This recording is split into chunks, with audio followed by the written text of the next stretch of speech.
Quick disclaimer, this video is technically a part 2 to the last video I made about Deltarune, but I'll be honest, I don't think you need to watch the part 1 at all. A lot of my opinions that I stated in that video have definitely changed, and some actually kind of aged pretty poorly, and I think this video just in general stands much better on its own. All you really need to know from last video is that characters with pink and gold color palettes tend to fit with the themings of freedom and hope, and Friend is most likely giving the shadow crystals.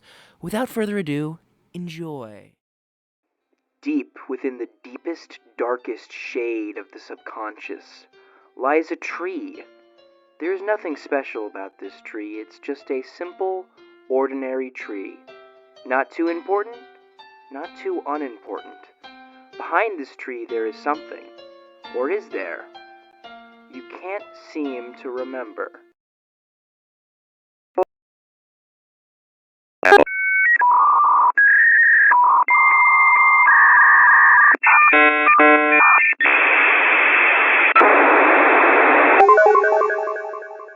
A couple of years back, something happened beyond this tree. The incident left several victims, and while their scars are certainly not skin deep, you can still feel its effects in the town that the tree once resided in, and the ghost of the tree can still be found haunting the subconscious of many of its victims. The investigation about this incident was deemed inconclusive. No evidence was found, and the evidence that was found was deemed too absurd, too illogical to have any sort of rational explanation to it. So the investigation went cold, and to this day, nobody has found out anything. Until now, 'cause your boy's here to crack the cold case! I've been told to quiet down 'cause there's a hospital next door, and sick people are trying to sleep. But, this is pretty cool. I'm the new police chief. Officer Me. Pretty cool, huh? So yeah, I got this whole police station to myself. I got this whole, fake Deltarune world to myself. It's the whole thing. Anyways, what happened here? The question that we've been asking since Chapter 1. Well, I believe I may have some answers, but follow me along this investigation, if you will. Speaking of which, I think I've got something that you all just might want to see. Alright, wait a minute.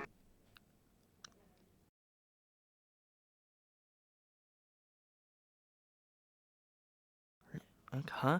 Okay, Mix Dreamer. No, that doesn't sound... Whatever. Kris Dreamer! You got anything to say for yourself? Ah, the silent treatment. Okay. Two can play at that game. What do you do? Where'd you get a gun? Whoa, put the gun on! Wow, I almost just got shot. That was terrifyingly realistic. Oh my god. I feel it's important to clarify that thing in there is not Kris, okay? The AI I used to replicate Deltarune characters is mainly run off of dialogue examples, and Kris didn't have any dialogue. I don't know why I thought that would work. I mean, that thing's a goddamn demon in there. Thank God it's locked up, okay? That should never be... Oh my god! Why did I make you? Kris is the only actual person who, soul aside, actually interacts with the tree. So, I think it's rather reasonable to start our investigation with them. And, boy, is there a lot to go over. I think we should start in Chapter 3. It is Kris's Dark World, after all. The Chapter 3 egg room is by far the most convoluted to find, but also the most interesting to analyze at the same time. It's the first egg room where the tree is no longer the main focus. It's also the only egg room we can pin down of having a parallel real location in the light world. The Golden Rudin directly states that them and the other flying aces got lost in the couch and ended up here, giving us a pretty direct reason to assume that the inside of the couch became this egg room once the Dark World was made. We can find even further evidence of this. While the first sign says this place is called Man Country, if we go over to the left, the sign there confirms that the name of this island is the Forgotten Island, a World Heritage Site. There's a general theme here of lost childhood memories, like cards lost in a couch. This all becomes even more interesting when you listen to what Gerson says about Chapter 3. Chapter 3, The Isles of Northern Light. The heroes travel amongst the islands and get a glimpse of the Lost Lands. This is very clearly a direct reference to these forgotten islands. Which brings an interesting question of how this tree factors into the prophecy, but we'll get into that later. It's also very interesting when you consider the journey that it takes to find this tree. I think Shutta has the most interesting dialogue about this. There was once a great wilderness here, yes, but the world became a theater, and us, children of Tenna's contract. Those that did not sign the paper were set off to the far land and were forgotten. Now, only the legend-old hermit knows the way to the place. Kris, do you not know him so much? Now, when we factor in all of this, plus the fact that the Rudens look like little babies and insist that Kris stops growing up, Kris, you look rather big. Have you been working out? I guess you grew up. Well, stop that. I can only think of one rational explanation as to what this room is. It's the manifestation of Kris's lost childhood. I think what Shutta actually means when they say that Tenna took over this land is actually quite simple. It's the slow death and decay of childlike imagination and wonder. When you look at the egg room, you see it's filled with creatures of Kris's own creation that stem from their imagination. The 7 flying aces are really only a thing that a child could come up with. I mean, just listen to the name. These are simply cards used to cheat at a game of like poker or something. But the name, it personifies them, it gives them life, in a way I feel like only childlike imagination would do. On the other hand, we have Tenna. His talk of contracts and studios is a lot more grounded in reality and less imaginative and more cynical. In general, the watching of the TV kind of represents growing up in a way. As most people grow up, they entertain themselves less and less with imaginative thought, and instead they entertain themselves with stuff like TV or other sorts of screen distractions. It's an interesting thing that the Bibliox, the book, is chosen to be the middle ground between the two of these. A book is basically the perfect middle ground between the rigid restrictions of watching a TV show and the infinite freedom of imagination. Sure, well, you can't control the way in which a book's story is moving. You can control the way in which the book's story is told. It's your voice that's telling the story and your imagination that fills in the gaps. Now sure, this is all very interesting in terms of Deltarune and its themes of freedom and its meta-narrative way of looping that in, and just an interesting conversation about how people consume media and critical thought in the first place. But I'm gonna go ahead and move us into Chapter 4's Egg Room. Don't worry, I'm not done with Chapter 3's Egg Room just quite yet. There's a ton more to go over, but in terms of Kris, we're done. Now, Chapter 4's Egg Room is far darker, both literally and metaphorically. I will say, it's quite interesting how the clinic takes place in complete darkness. Not only is darkness a literal force of imagination in Deltarune's universe, but also on the topic of books and imagining things earlier, this is exactly what we're doing here. Just like a book, we're not actually shown anything, we're just given words to describe it, and like when you're in the darkness, your mind is left to fill in the gaps. Now, if we assume that Chapter 3's Egg Room was not just a one-off, and all of these egg rooms have to do with Kris's past, we can start to make a picture of what's going on here. Once again, the topic of forgotten or repressed memories is very prevalent here. This time, however, it's less forgotten and more repressed. We can see this with the sink dialogue. It's a sink. You ran water over your hands. You dried them. Between your fingers, a faint, gray crease glittered stubbornly. You can never wash it all away. To me, at least, this feels like a metaphor for a memory that cannot be forgotten. Despite how much they want to forget it, it always comes crawling back. Just like the egg rooms keep crawling into Deltarune. You can never wash it all away. Talking to the invisible stranger reveals this to be an art therapy clinic. Specifically, therapy to repress violent urges. If we're tying this back to Kris, once again, this makes sense. I mean, the fucker literally carries a butcher's knife around them at all times. Yeah, Toriel, that's good parenting. Just let your child walk around with a knife at all times, you know? All children love walking around with knives. But on the topic of Kris's violent tendencies, this is actually a very interesting topic if you think about it. Violent tendencies aren't something you just have. You're normally inherited from somewhere or someone. Abuse typically forms in a cycle, after all. And this may be a controversial opinion, but I don't think Toriel and Asgore are beating their kids. I mean, even in Undertale, where they had to murder children. Well, I mean, Asgore did kill children, but he didn't like doing it. However, there is a resident of Hometown who was very present for Kris's childhood, who also shows similar violent tendencies. Wait, you're teasing me, aren't you, Kris? Like when you told me Icy was real and eats kids. So Des smacked you with a wiffle bat till you stopped lying. However, they are missing. On the topic of violent tendencies, I think we should bring up another very clear metaphor this room is alluding to, that being guilt. Now, most people, including myself, have correlated the hand-washing scene entirely with repressed memories. Washing your hands away with something, which is what Kris is quite literally doing here, is a phrase commonly associated with guilt. The idea of clearing your conscience and the inability to make things right has been a trope in media since fucking Shakespeare, and it's clearly a parallel to what's going on here. And when you add that on top of the violent tendencies hinted in this room, you start to get the picture that Kris might have done something bad. Let's talk about Kris's painting. Well, there is a canvas here. Will you draw? Kris picked up a pencil. They began sketching what they had seen behind the tree. But as they began to sketch, the line began to err, as if the pencil had lost its way. So they started again, drawing over the lines they had already made. Many times, they would suddenly halt, or the pencil drifted into a new drawing. So they started over again. Through many repetitions, their movement became faster and smoother.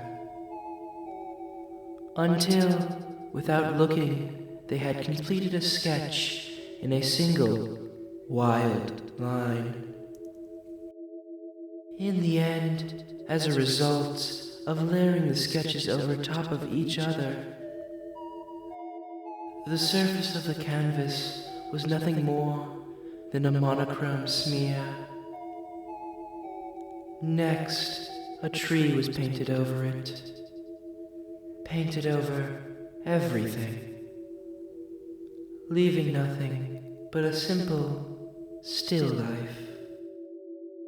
After all, there wasn't anything to look at in the room, besides a single tree. Kris got up. It seemed their painting was complete. But their hand, smudged with graphite, was still moving, as if to trace an unseen shape. An egg was picked up from a nearby easel. Well, there is not a man here. The way that Kris draws this monochrome smear of broken dreams reminds me a lot of the idea of perfectionism. They're constantly trying to fix the drawing, make it better, make it what they really saw. This brings us back to the idea of guilt. Kris wanting to redo the drawing, redo what happened. Kris wants to go back. This brings us back to the Chapter 3 egg room, where it seemed like Kris, maybe at some level, wanted to go back to their childhood. But they can't. As Gerson says, the heroes can only catch a glimpse of the lost lands. And so, a tree is painted over everything. If Kris can't fix the drawing, can't make it good, it's better that maybe it's just forgotten. I think by now, most people have picked up on the fact the tree represents repression, the hiding of the man, of Kris's memory of what happened. I think this is best displayed in Chapter 3's egg room, where Kris tries to look through the binoculars, but whatever they were looking for is blocked by something. It was painted over by a tree. Everything was painted over by a tree. With all that said and done, we can boil down what the egg room represents. We know it was an incident in Kris's past that seemed to have ruined their childhood. We know that Kris feels guilty over said incident, possibly because it was somehow their fault, due to possible violent tendencies or maybe just a want for revenge on somebody. And we know that whatever this memory was, it was so traumatic that Kris is trying to forget it, trying to make it so it never existed. So, now we know a few things that we're looking for, only partially, but this case is starting to crack. But I wouldn't move on to anything new just quite yet. I say we take a deeper look at our key witness, see what other stuff they might be hiding. You hear that, bitch? I'm onto ya. I'm onto your trail. But while we're on that, would you recognize this? Yeah, I got nothing to say, huh? What are you? Don't put that in your. Don't eat. I don't know why I went back there. I knew that was a bad idea. That's my own fault. Anyways, Kris knows things that the average light worlder doesn't. Kris seemingly knew how to make a dark fountain before the Queen even explained how to, and has been working with and collaborating with the Knight. As well as that, something we pointed out last time, which somehow nobody else has acknowledged, is the fact that Kris is looking for the shadow crystals. Such a quest would require Kris to even know what a shadow crystal is in the first place, so we know their knowledge on shadow crystals is at least beyond what we know. Now, how Kris came across all of this information and why Kris is doing all of this is all very strange. We don't have any concrete answer. There is a very real chance that whatever happened to Kris, whatever the egg room represents, in some way was what put Kris down this quest, what gave Kris this knowledge. So I think it's important to keep that in mind while we look into more details about this case. Now that being said, what do you think about this? What, did you not just hear the whole thing I just did? Oh god damn it. Yeah, you're under arrest! Apparently I'm not allowed to yell and detain children, which is bullshit, because what's the point of this job if I can't yell at kids? Whatever. Now, the reason I put my headlights onto Noelle is not only because I'm driving in my truck and trying to get a double kill count, but also because Noelle has a thing with repression of memories as well. We can see this best in Snowgrave, where after casting the titular Snowgrave, Noelle forgets all about it. She says she blacked out and doesn't have any memory of the murder she just committed. This isn't the only time we see Noelle display behavior like this either. The most interesting instance comes from the milkman. Sometimes that hoofed girl comes in here, opens the freezer door, then she just stands there, lost in thought. I guess she really must like the cold, or waffles. This is a beyond bizarre thing for this strange little gremlin to point out. What the text implies is that Noelle is repressing something, possibly a memory. And the freezer with its cold ice is able to dredge whatever Noelle is repressing to the surface. This is extremely interesting because you can get this dialogue outside of a Snowgrave run. And even in a Snowgrave run, Noelle has been implied to be doing this way before she ever went into a dark world. Whatever she's repressing doesn't actually have anything to do with Snowgrave, which makes it all the more interesting that it has to do with ice and ice magic once again. Let's switch gears a little bit and talk about the shadow crystals again. There's a strange outcome you get if you look through a shadow crystal in the light world during chapter 3, something which you all may know to be impossible. However, Toby still put the possibility in the code, and looking for that, we're able to find this. You held the shadow crystal up to your eye. For some strange reason, for a brief moment, you thought you saw Undine, frozen in ice. Another strange instance of ice and Snowgrave-like magic being brought into the mix. While we're on the topic, I might as well mention how Chapter 3's Outlands are an icy wasteland. And when Tenna's studio begins to fall apart, cold water falls from atop the sky as the track Glowing Snow is played.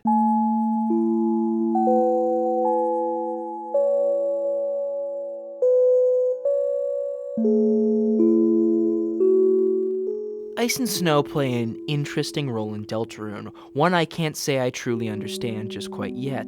The strongest connection I can make right now is between stone and ice. You see, when the snow falls in Chapter 3, Darkners start to turn to stone. Nothing new, but I think this is the only time where we see Darkners of their own dark world turn to stone in said dark world. When a Darkner turns to stone, it means there is no more purpose for its existence, that it no longer serves a function in its dark world. And in some way, it means that a bit of that dark world's magic is dying. We can see this best displayed in Chapter 3. When the snow starts to fall, the Lightners have gotten tired of the Dark World. They no longer want to play Tenna's games. Almost as if in imitation, Tenna's goons also stop playing along. They leave Tenna behind just to turn to stone. The ending to Chapter 3 is nothing like we've ever seen before. It feels like the Dark World itself is dying, cannibalizing itself. And I feel like in some way, this is what the snow represents. The end of the fun. I can't say why Undyne is frozen in the Shadow Crystal vision. I'm unsure as to where Toby is leading us with all these visuals of snow and ice, but I do know that it's there, and this pattern means something at least. Also, I don't have a better place to bring this up, but did you know that there's 2 dark fountains in Chapter 3? No, seriously, look, Susie, Kris, and Ralsei stare at this dark fountain off in the distance, and then move over to fight the knight, and look, boom! There's another dark fountain. I don't know what this means at all, or if it's even just a mistake, but it's certainly interesting. Now, you may be wondering why I've chosen to focus on Noelle at all, outside of the fact that she maybe has a repressed memory relating to ice. Well, it's actually pretty simple. It's because... You got egg. If you have no pets, it's known there's a rare chance for an egg to appear, giving you a random pet. This is one of the only ways to get some of the secret cats in the game, which are still super rare on top of that. So it's a lot of waiting for eggs, hatching them, throwing away cats to try and get the perfect character. This caused other problems, but I'll explain that another time, XP. But one day, when I was trying to get the ultimate cat, something weird happened. A white egg showed up on my screen, but there was a message with it. Special. I was really excited. I'd never gotten a special egg before. In fact, I'd never even heard about it at all. I sat there for an hour waiting to see what the egg would turn out to be. Maybe I would be the first one to discover a new brand of cat. But what was weird was, the egg never hatched. I started to worry it was some kind of glitch, so I tried to get rid of it before something happened to my computer. But that's where things got really strange. No matter what I did, I couldn't throw away the egg. I tried clicking it over and over, and in the end, all that happened was it made some sort of weird sound. This freaked me out so much that I deleted the game and reinstalled it, but the egg was still there, obviously XP. Now that I'm older, I think what happened was I had so many mods installed that the egg just didn't know what to hatch into. But at the time, I thought my computer was haunted or something, or the egg was gonna kill me, XD. After a few hours of freaking out, I decided to face my fears and open the game, and the egg was still there, but it didn't seem to be doing anything. So I started raising it like it was a normal pet, brushing it and playing with it and stuff. By the end of the day, I actually started thinking that maybe it was a really cool pet, and maybe I could find a way to upload it as a mod online. I wasn't able to, though.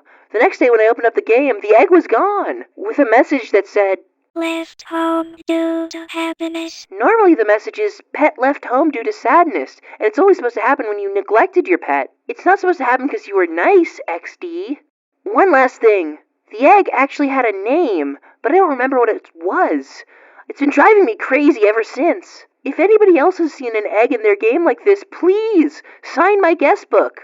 Please! The first one gets 100 cheesy points from me, XP. So, now we know for a fact that at least in some way, Noelle has interacted with the tree. And considering the fact that she was Kris's childhood friend, there's a very real chance that she was around for whatever happened behind the tree. And considering that, I don't think it's a stretch to say at all that whatever happened is related to what she sees when she opens the freezer. And with members of both the Dreamer and Holiday family present now, I think we could say that whatever happened might have had to do with the rift between families and the broken relationship between Kris and Noelle. So with all that in mind, let's actually talk about Kris and Noelle's childhood.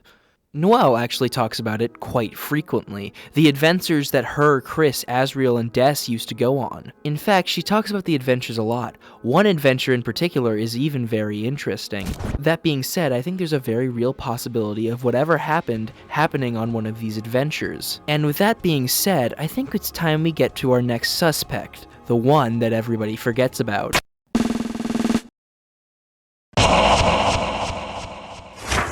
Oh, god damn it, does nobody take this investigation seriously? I am figuring out the— Asriel Dreamer is a very interesting character in terms of Deltarune. That being in the fact that he's just gone. He's the only person we know to have ever left hometown. But he didn't disappear, he just went off to college, and with no evidence of who he is or what he's doing, we can't say for sure that he witnessed the events of the tree. But We can speculate. One of the most important steps to finding the tree in Chapter 3 is interacting with these little bastards called Ribbix. Encountering them is the final step to finding the tree, which is why it's so interesting that they have this strange dialogue. A poorly trimmed A boy. messy and unfocused girl. A rowdy and dirty A girl. lost and lost and lost girl. A crying and crying and crying boy. Alright, let's talk about one of the many elephants in the room. December holiday. Possibly the night and known as the Lost Girl. December went missing a long time ago, and her disappearance has been framed as one of the most important mysteries in Deltarune. I am one of many who believe that the incident behind the tree was what led to December Holiday's disappearance. It all adds up. The disappearance being something that would make both Kris and Noelle want to forget, while not being able to because of the hole she left in their lives. Especially if the disappearance is what turned Des into the hollowed corpse of darkness, known as the Night.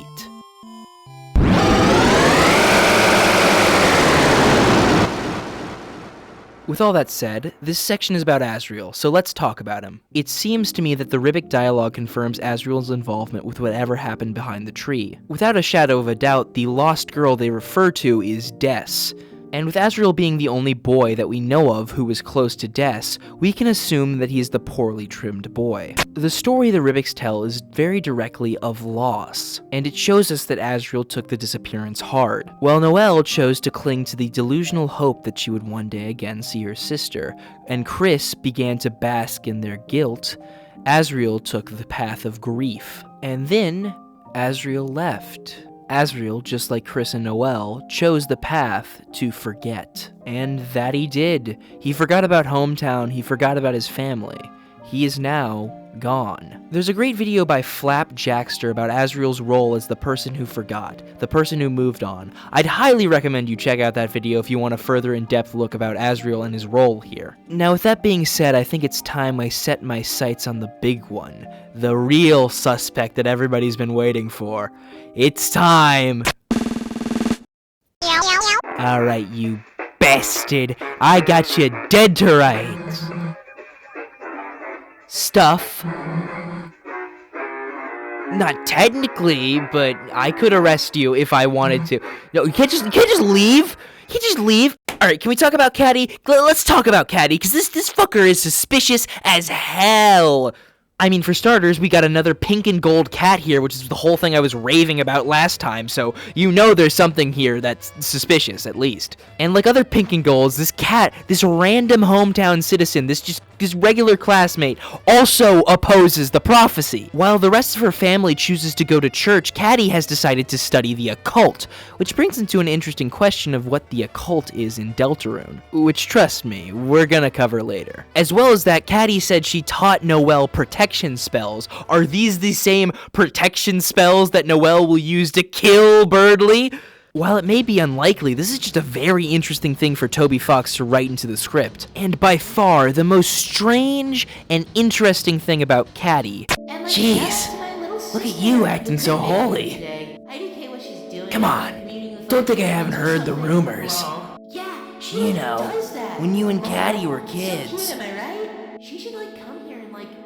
Didn't you try to summon a demon? And well, it seems very likely that demons exist in Deltarune's world. If Catti and Kris were successful, this would be the first example of something paranormal happening in the past. Given the incident behind the tree's relation to the night and shadow crystal knowledge, and the tree itself having its own paradoxical nature, it's very likely that whatever happened behind the tree had some sort of paranormal activity causing it. Now, with all that said, let's find ourselves a demon. Nightmare, or Eram, is a very interesting character. Not only does this strange character seem to know about Kris's past and violent tendencies hinted by the egg room, but the way it speaks, it almost sounds like it's known Kris for a long time. The Nightmare encounter even kind of perfectly parallels the Chapter 4 egg room. Both have crucial points where you are submerged in darkness, and both surround the ideas of Kris having a violent tendency. But the most damning part of all is where Iram resides. The shelter.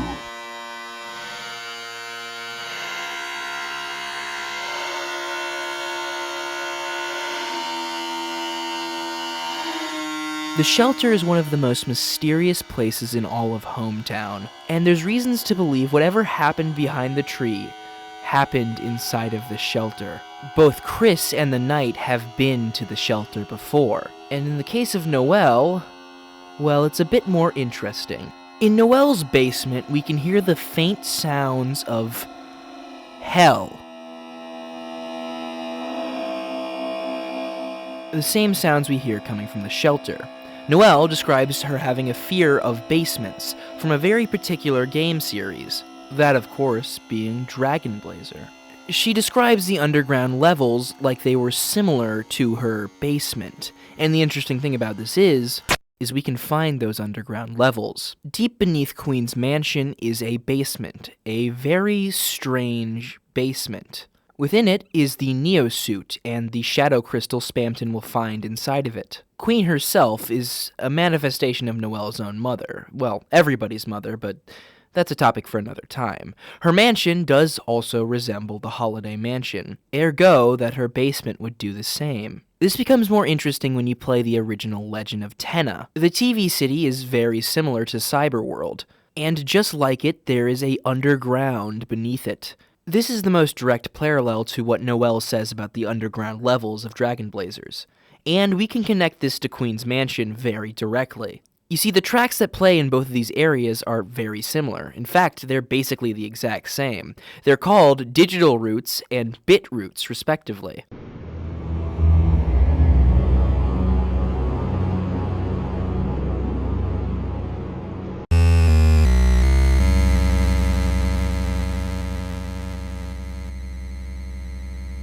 They're basically the same tune, beat for beat, just more corrupted. Now, this all becomes even more interesting when we look into the prophecy. This panel appears right outside the egg room, so we know it's related to it. The word roots, while tying this all together very neatly, is also very interesting on its own. While yes, it does refer to the roots of a tree, roots can also be interpreted as an origin point. I believe this prophecy is the roots from which everything in Deltarune stems. I believe that this is the first event in the Deltarune timeline. Now, if we look at what this prophecy shows us, it's an actual location. Based on the simplicity of it, it could exist in the light world, and there are two structures in the light world which match this location. One of which is the Dreamer household. It's also a house that's surrounded by trees. Now, if you look at the hometown map, the Dreamer household's actually paralleled by the other structure. While the Dreamer household is on the north end, on the south end, we have the shelter.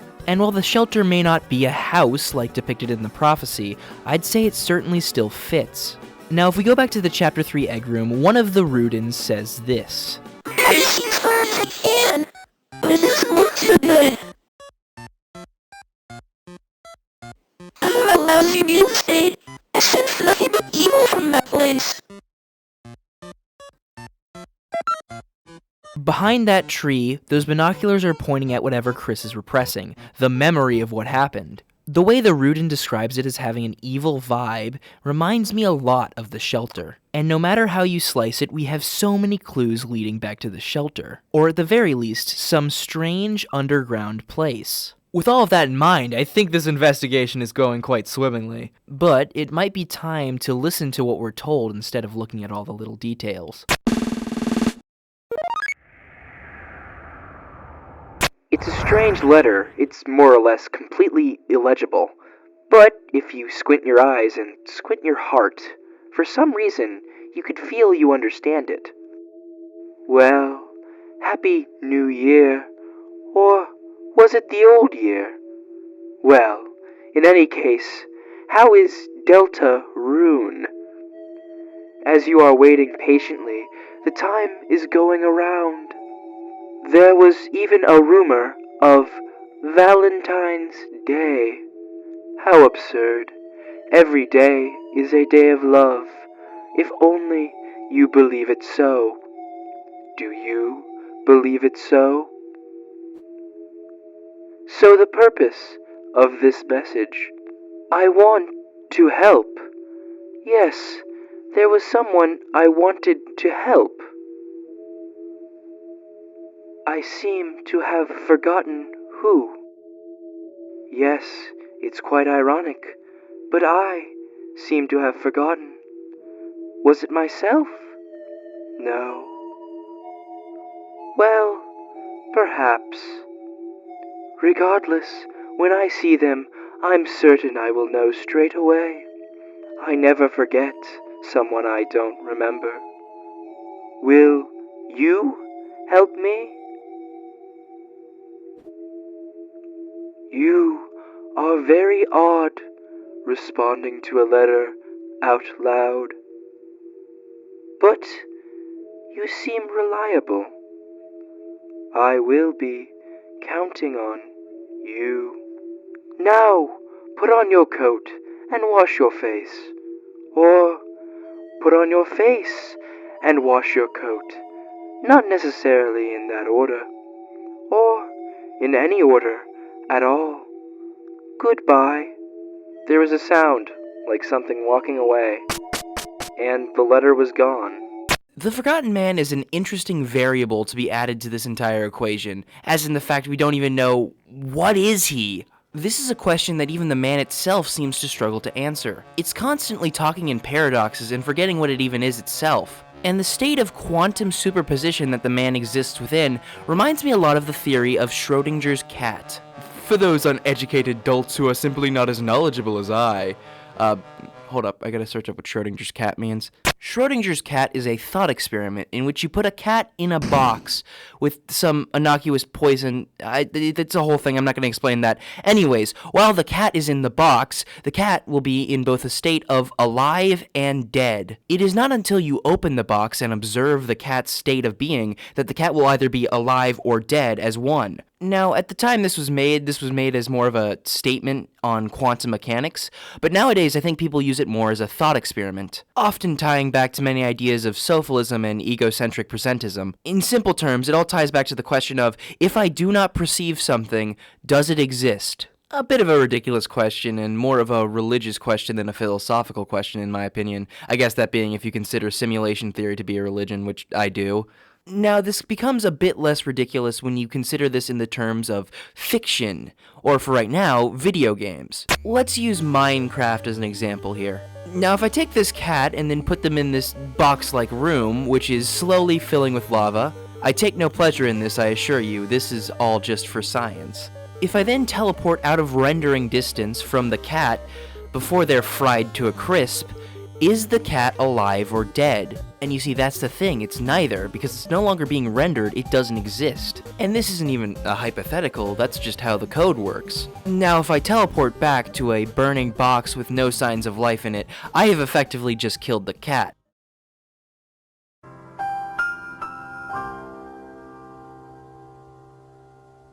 Not because I had anything to do with that lava, but because I chose to come back and see the cat is dead.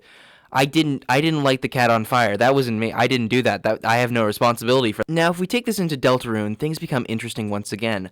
I propose the question, does a darkener exist if there is no lightener to perceive them? In the most literal meta sense, objectively no. Not even a lightener exists if we're not around to perceive them at the moment. Now, Rousey says that he's been alone in Castletown for years, but Spamton also says he's been around since 1997. Even though his Dark World was just created literally yesterday. We can see this in multiple different occasions where Darkners are given their own backstory and lore, even though they didn't exist back then. That never happened. This is all very interesting when you consider the concept of darkness just in general. Darkness is the absence of light, the absence of visual perception. As Rousey says, the only way something can be perceived in the dark is through imagination. Now, with all that said, let's perform another experiment. Schrodinger's Tenna. During the Chapter 3 night chase in the light world, there are no accounted for lighteners in the dark world. However, there is a dying Tenna.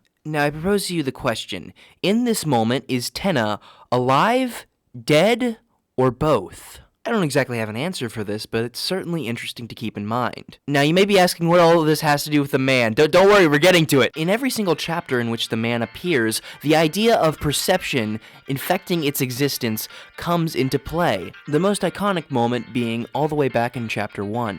Well, there is a man here. He offered you something. Then he needn't be there.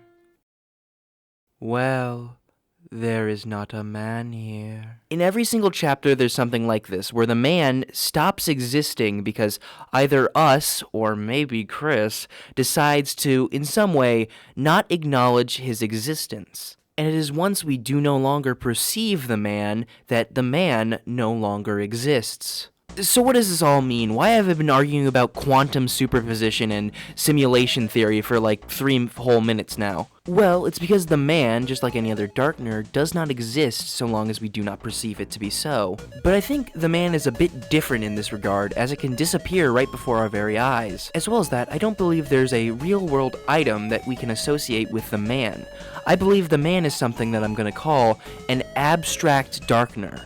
A darkner not spawned from any object coming to life, but rather from the accumulated thoughts at the back of the Lightner's minds. And we actually know for a fact that darkners like this do actually exist. We've already seen it somewhere before. It's the fear of the dark. It's the bump in the night. It's the shadow on the backside of your mind.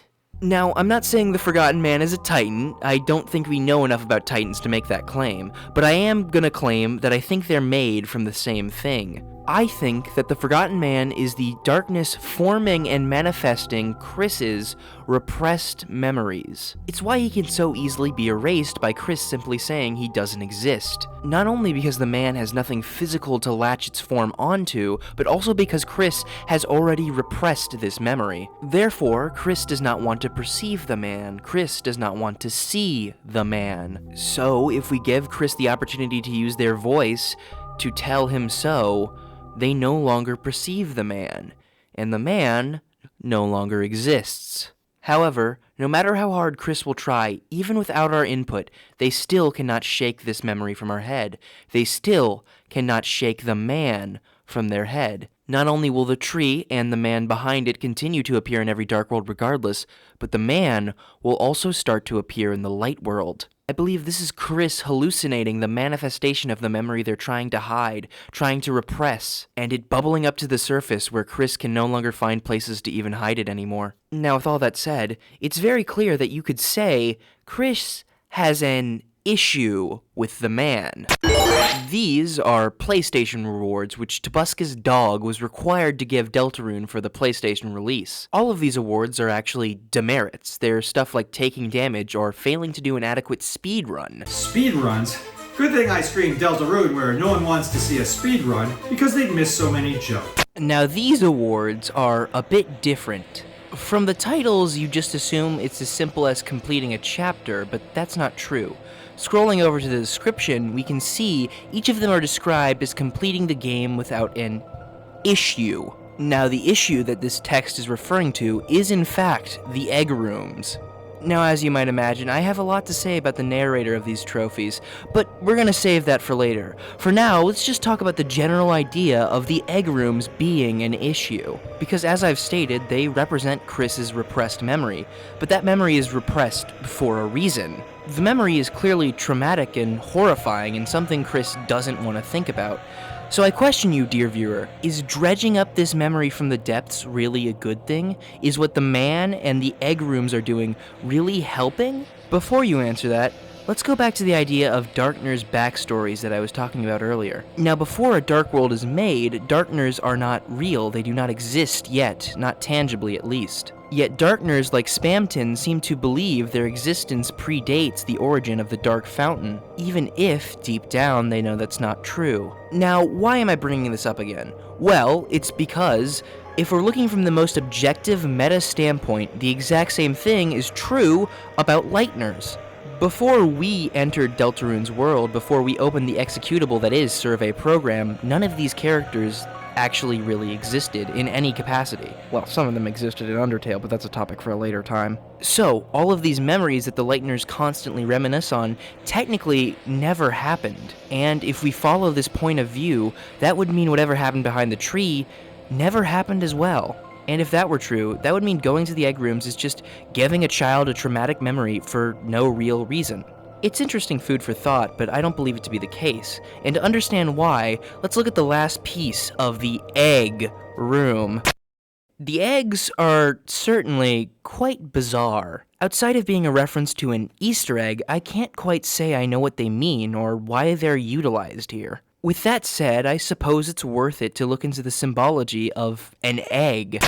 The most obvious symbology of an egg is youth and birth. Youth certainly ties back to Chapter 3's egg room, but it's the idea of birth I can't quite get a handle on, until you realize that eggs are also used for the symbology of rebirth. Being born again, becoming a new person, and being absolved of your sins. You know, the Petscop thing. You know what Petscop is. Now, this I certainly find interesting. The final ideal I'll tie into eggs is the idea of potential. An egg, especially one like this, could hatch into anything. Putting all of this together, I think we can put the main idea of the eggs on as the potential of growth, or the potential of being a better person. It ties itself quite well to the ideals of guilt we've already been fooling around with. And now with that being said, what the fuck do the eggs actually do? They are one of only 2 items that say the exact same in both the light and dark world. And they are one of only 2 items that just seem to manifest from the dark world, having honestly most likely no existence in the light world before the dark world was made. The man seemingly just has the ability to manifest these things. Oh my God! Can I offer you a nice egg in this trying time? Yeah, he's got an egg, you might... In all seriousness, what do these eggs actually do? When we place them down in the light world, there actually might be a pattern as to where they go. That being in some way, each location is tied to somebody who has been scarred by the incident behind the tree. The first location being Asgore's fridge, and while I haven't talked about Asgore, he's definitely tied into this whole thing. I'm not going to talk about Asgore much more, because I think he's certainly been affected by the event behind the tree, but I don't think he took any part in it. I think, just like me, he's trying to investigate what happened, because whatever happened behind the tree most likely led to his divorce and the splitting up of his family. And egg number 2 is placed in Sans's. Now you may be asking what Sans has to do with the incident behind the tree, and I don't think it's anything. No, ain't no party like it. This page needs a hero.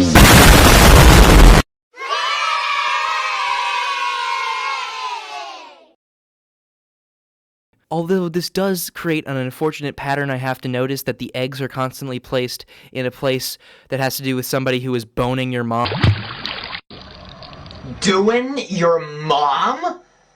That's just insulting! No, I actually don't think it has anything to do with that, but what is interesting about this egg's location is that the egg cart is basically right next to that freezer that Noelle stares into. And with that being said, I don't think it's that much of a stretch to connect Chapter 2's egg to Noelle. So, what about Chapter 3 and 4? Well, that's what I'm asking, Toby! You see, despite the fact that Chapters 3 and 4 had the most lore-rich egg rooms so far, and despite the fact that the man literally tells you gotta find a place to put that goddamn egg, there is nowhere to place the egg in these 2 chapters. Which is bizarre, right? Like, I wouldn't be pointing this out if the Eggman didn't literally tell us to go find a place to put the egg in during Chapter 3, but we have no place to put it in. And the Eggman is right to warn us too, because the egg, when we can no longer acknowledge its existence, just like the man, it will just be gone. Forgotten. It almost feels like Toby Fox himself is trying to fuck with the eggs. Now, with all that said, I think we have enough information to know what the Forgotten Man is and what it wants.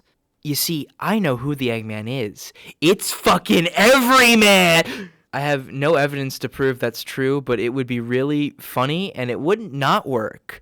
So I'm locking that in for my future chapter predictions. Make it happen, Toby. Make it happen. Alright, post-editing me here, there's actually a little bit more to this Everyman thing than I first thought. So it turns out that Everyman does actually appear in chapters 3 and 4. It's an unused attack or unused minion of the Titan, which at the very least does attach Everyman to the idea of abstract darkness, which I was talking about earlier. And in general, Everyman does seem to be more of an idea than a tangible thing. I mean, he's spray-painted on the wall, and he's constantly used as attacks. And at least in Undertale, the lore reason for attacks from monsters was at least that it was the diegetic version of a monster's expression of their soul. There's a whole thing to talk about there with magic and the metaphors of Undertale, but that's for a different video at a different time. And there's even more evidence of this. The Chapter 2 Egg Room graffiti being very similar to the graffiti of Everyman on the wall, and Toby describing Everyman as a good guy who just kind of shows up on occasion, which does kind of fit the Eggman. And also the fact that the first ever version of the tree seemed to appear in Undertale's true lab, which is a whole other topic for a different time. But if we're using actual evidence to say what the man is, we can say that it's a figment of Kris's mind brought to life by the Dark Worlds, just like a Titan. Like it says in the Valentine's letter, it just wants to help Kris remember. Possibly so they could learn from their past and maybe, just maybe, make better decisions. I think the Eggman's intentions are noble, and while it might be quite literally traumatizing a child, I don't think it intends to do so. I've been pretty vocal about the fact that I think there are 3 main routes in which Deltarune is going. So where do I think this egg route is leading us towards? Well, here's the thing. I don't think it's actually leading us anywhere. The Eggman, and by extension Toby, have been very clear about the fact that the egg rooms are not too important and not too unimportant either. And well, sure, that reeks of the Eggman's cryptic, paradoxical bullshit. I think this actually means what it means. I don't think that the egg rooms will change the ending of Deltarune. I think they're just going to give us some much-needed perspective to put all of the pieces together. I think that the egg rooms are ultimately something more important than reaching the end. And maybe, just maybe, this will teach Kris a lesson and help them to grow. Or maybe not. With all that said, we've been looking too far into the future so that we can't see the past. I think this final suspect will clear things up. Your fingerprints are all over the crime scene, bud. What? Can you just answer me with a straight answer? Stop doing this stupid cryptic. I've had enough riddles for today. Enough.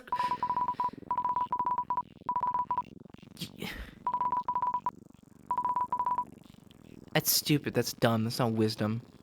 Idiot. In chapters 3 and 4, Toby's been giving these basic standalone enemies a lot more depth. Not really by expanding their character, but by giving them some knowledge that they perhaps shouldn't know. I mean, in chapter 3, we had that Bibliox who was the legend old hermit, and we had the Ribbix who just casually exposed dialogue about Dess's disappearance. We have a new form of Rudin who's very important to Kris's past, and Shutta basically just gives us history lessons on the goddamn TV world. Also, the Shadow guys. I don't know, something's up with these guys. Something's up with these guys. And in chapter 4, well, we don't really get much more. Certain enemies have some cryptic dialogue you might want to pay attention to. None more than these helix-ass rejects known as the Philosophers, and the enemies known as the Organics. Now, being the philosophers that they are, they ask a lot of thought-provoking questions. Where does the sun go when it gets dark? What's the deal with airplane peanuts? We should be able to look at a little. If I stick my finger in my butt, does it stink? Truly deserving of running the world, as all philosophers should be. Now, some of the stuff these philosophers say is possibly very important to this investigation. So let's look into it. Starting with the Organics, some of their in-battle dialogue is very, very interesting. I am the philosopher. Amen. What am I? Am I a man? Am I a butterfly? The truth sung in glass, amen. It was glowing, the voice was glowing. Listen to the song the legend plays, amen. So, there's a lot of interesting things to take away from this. First of all, the way it asks, "Am I a man?" should seem very familiar to all of you by now. It's the same kind of paradoxical phrasing we should be used to with the Forgotten Man by now. As a matter of fact, all of the philosophers, as we'll see, seem to speak very similar to the Forgotten Man. Another very interesting thing they mention is the voice that was glowing. This only fits with one character in all of Deltarune, and that is... Isn't that a cut on your face?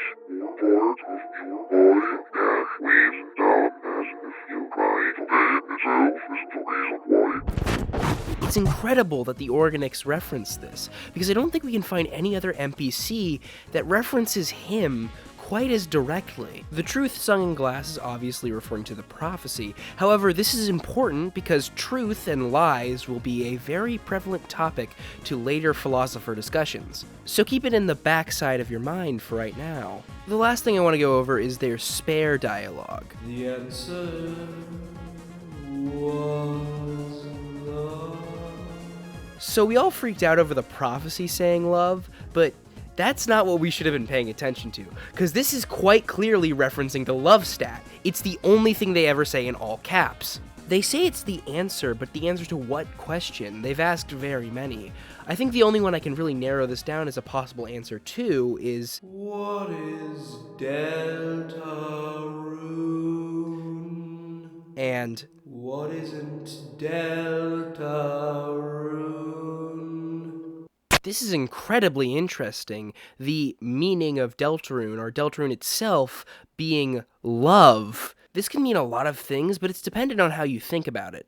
For right now, at least the way I'm perceiving it, let's look at love as the answer to what is Deltarune and what isn't Deltarune at the same time. Let me start by explaining what isn't Deltarune, which I think should be relatively obvious, because there's one thing inside of Deltarune itself which very clearly isn't Deltarune.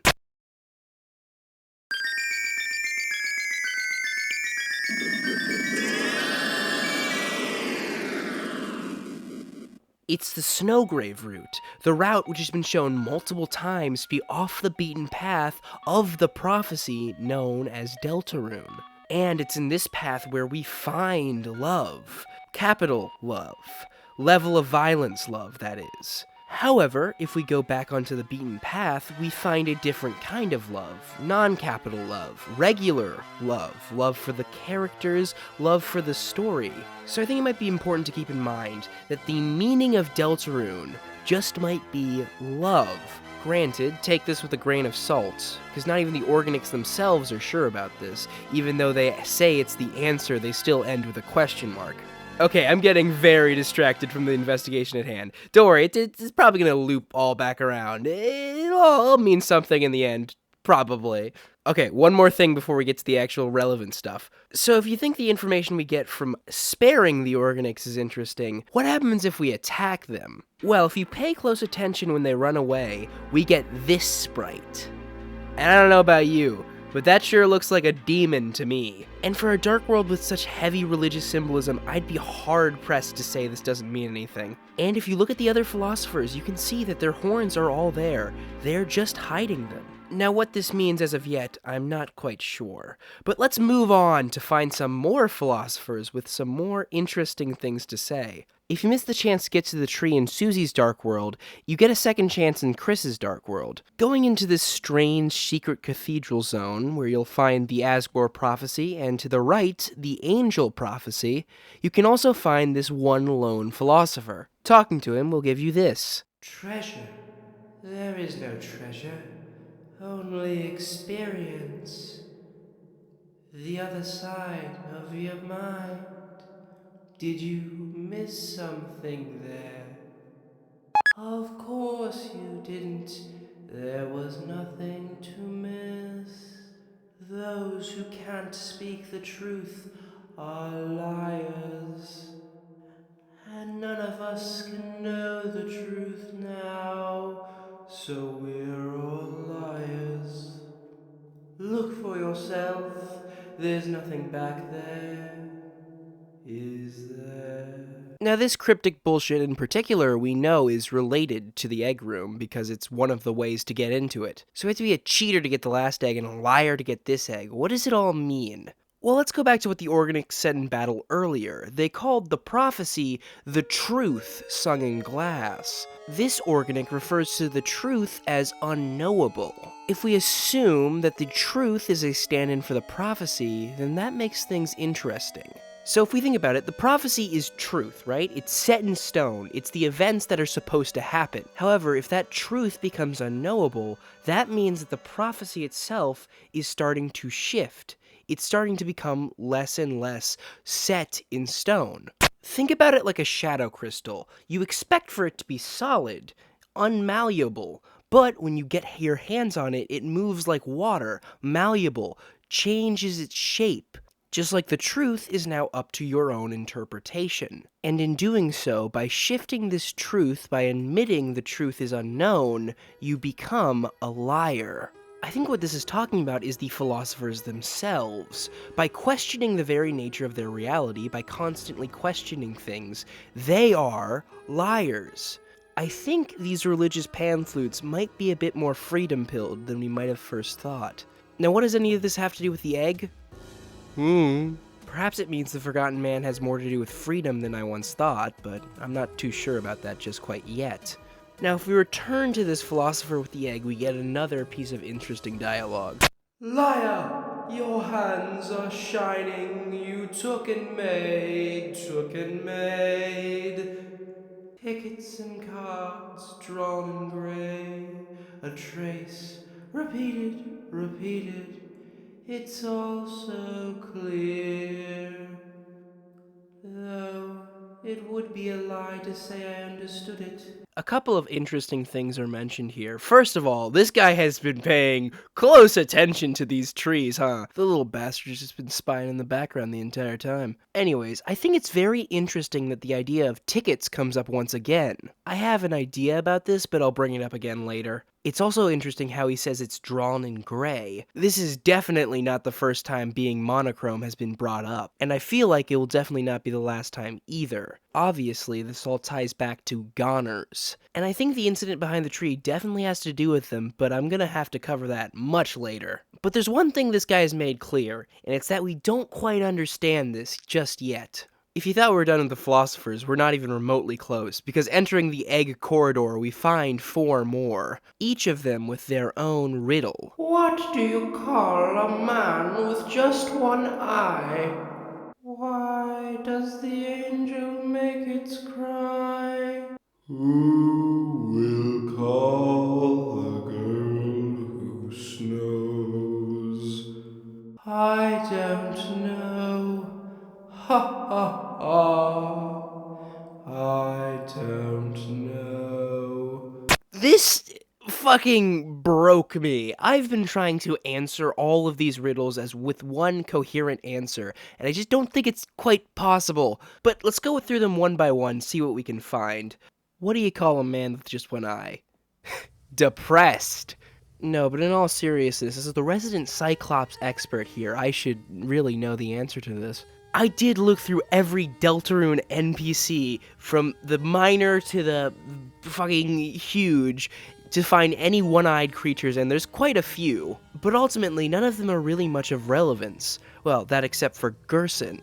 But I find it to be quite a struggle to see how he fits in here. I should also mention that each of the philosophers seem to have one eye themselves. I think it'd also be fair to put Kris and Susie here. For the longest time, Susie only showed one eye, and we technically don't know that Kris has 2 eyes, but then again, they're not men, so that kind of puts us back at square one.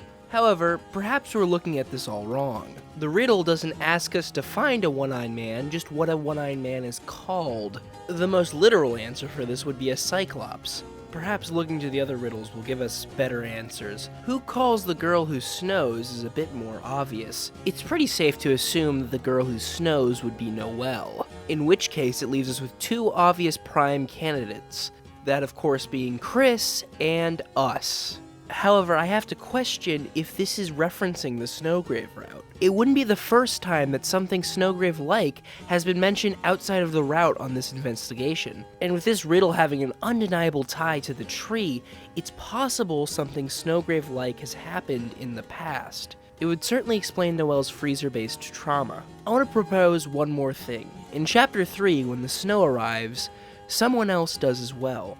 If we're assuming the night is December holiday, it's not entirely impossible to say that there might be another girl who snows. The night's attacks, while seemingly stars, have been said by a couple of people to look like corrupted snowflakes. It's also worth mentioning that Undine, the person who the knight kidnapped, is shown to be frozen by the shadow crystals. If we go down this route, we have to question who calls the night, and I don't have the answer for that just quite yet. Our final riddle. Why does the angel make its cry? I need to make one thing clear right off the bat. The player is the angel. The evidence for this is overwhelming, and I just don't feel like I even have to prove it anymore. So with that being said, what does this riddle mean? What makes us cry? Well, it depends on the definition of cry. It could be tears like that of the fallen star, or it could be the cry of battle, a desperate cry to have somebody hear you in the darkness. It's hard to answer this because every player is different, aren't they? What'll make me cry shouldn't make you cry, unless we consider it from common ground. At the end of the day, we are all connected through this program known as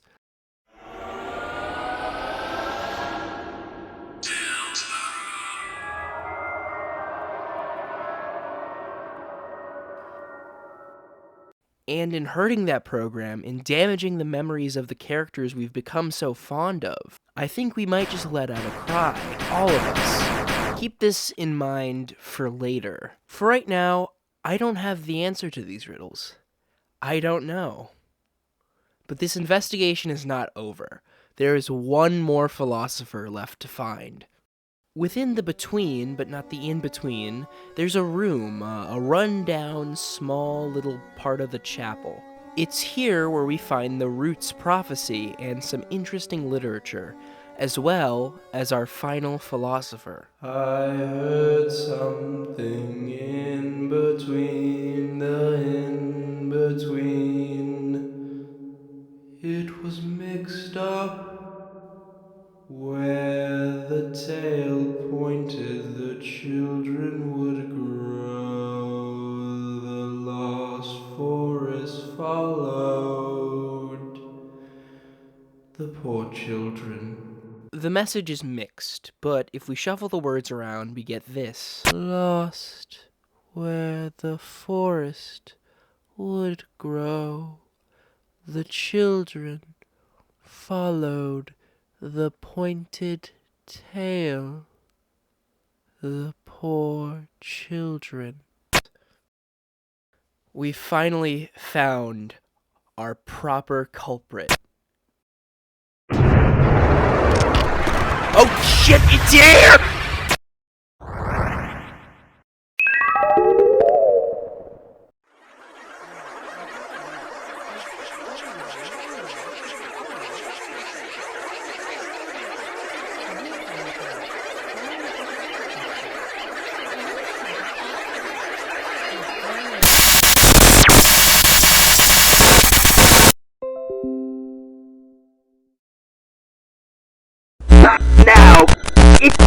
Well, I'm in hell.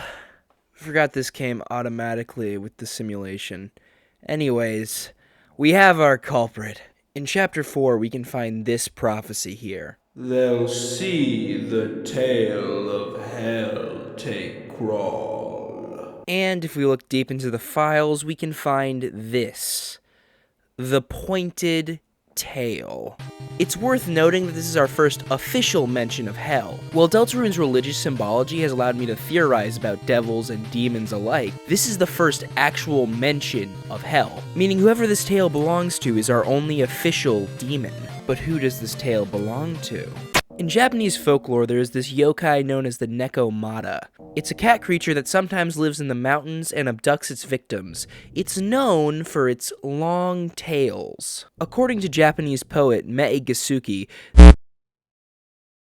the Nekomata is described to have the eyes of a cat and the body of a large dog. It's also described as a shapeshifter that can turn human, and sometimes it gives itself a human face. Anyways, one of the most popular cat breeds in Japan is known as the Japanese bobtail, known for its very unique tail. It's short and stout, and in folklore it's believed these cats are very lucky. A large part of this is seen as their lack of a long tail, separating them from the Nekomata. I've seen some people say that Japanese bobtails evolved with their lack of a tail because it was more favorable to Japanese citizens, but as far as I can tell, that's not true. There's actually no factual evidence backing that up, but it is an interesting theory. Now, Japanese bobtails are considered to be lucky on their own, but extremely lucky when they come in calico coloring, or as they call it in Japanese, a Mike Neko, roughly translating to a three-haired cat. Also, this breed of cat is sometimes known to have heterochromatic eye coloring, meaning sometimes one eye is a different color than the other eye.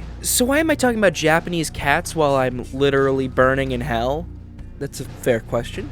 I think I might have made some poor life choices, but cats are important to Deltarune in a very specific way. Cat Petters, the in-universe parody of the game Cats 2, which Toby just seems to not get enough of. It's also how the Eggman reaches out to Noelle. Now in Cats 2, the game Toby is specifically referencing with Cat Petters, the cats are designed in a very interesting way. Their bodies are made up of disparate circles, just like this pointed tail. Now, as far as I can tell, the connection between this tail and the Cat Petters games are not nearly as strong as people say they are. A lot of people have been saying that Noelle specifically describes the characters of Cat Petters this way, like as made up of circles, but I checked all of the sweepstakes and every mention of Cat Petters in Deltarune's dialogue, and I could not find this. So as far as I can tell, that's not true, and also we see Cat Petters cats, and they're not a bunch of disparate circles, but everybody seems to think this is a Cat Petter's tail, and this is also the linchpin that makes everything make sense. So, you know, I'll assume I'm missing something and that there's better evidence connecting this to Cat Petters. Also, as a byproduct of my research, here's a fun little fact. Did you know there's actually 2 Cat Petters franchises in Deltarune? It's not just a video game, it's also a movie series. Cat Petters with a Z is the video games, but Cat Petters with an S is a movie series, which also has video game tie-ins, which is just entirely created for Toby to fuck with us, I think. Specifically, you'll notice that Noelle uses Cat Petters with an S when referring to the minigames that we find in the mic room, so, I don't fucking know what any of that means. Anyways, there's one character who we know specifically to be related to Cat Petters, the one with the S, I think, so the movie franchise. But in general, we know them to be a cat, with the body of a dog, with heterochromatic eyes, possibly a long tail, and also goes by Mike or Mike. It's Friend. I'm talking about Friend. I've stretched this out for... The last video was literally all about this guy. Who did you think it would be? So now we can get into the real shit, because we have just made the most important connection, I think, in this whole theory. That Friend is related to Hell. Now, Friend first appeared in Chapter 2. However, if we've been paying attention, Friend's actually been foreshadowed since Chapter 1. Because now that I know that Friend's related to Hell, I'm pretty sure Jevil referenced Friend directly.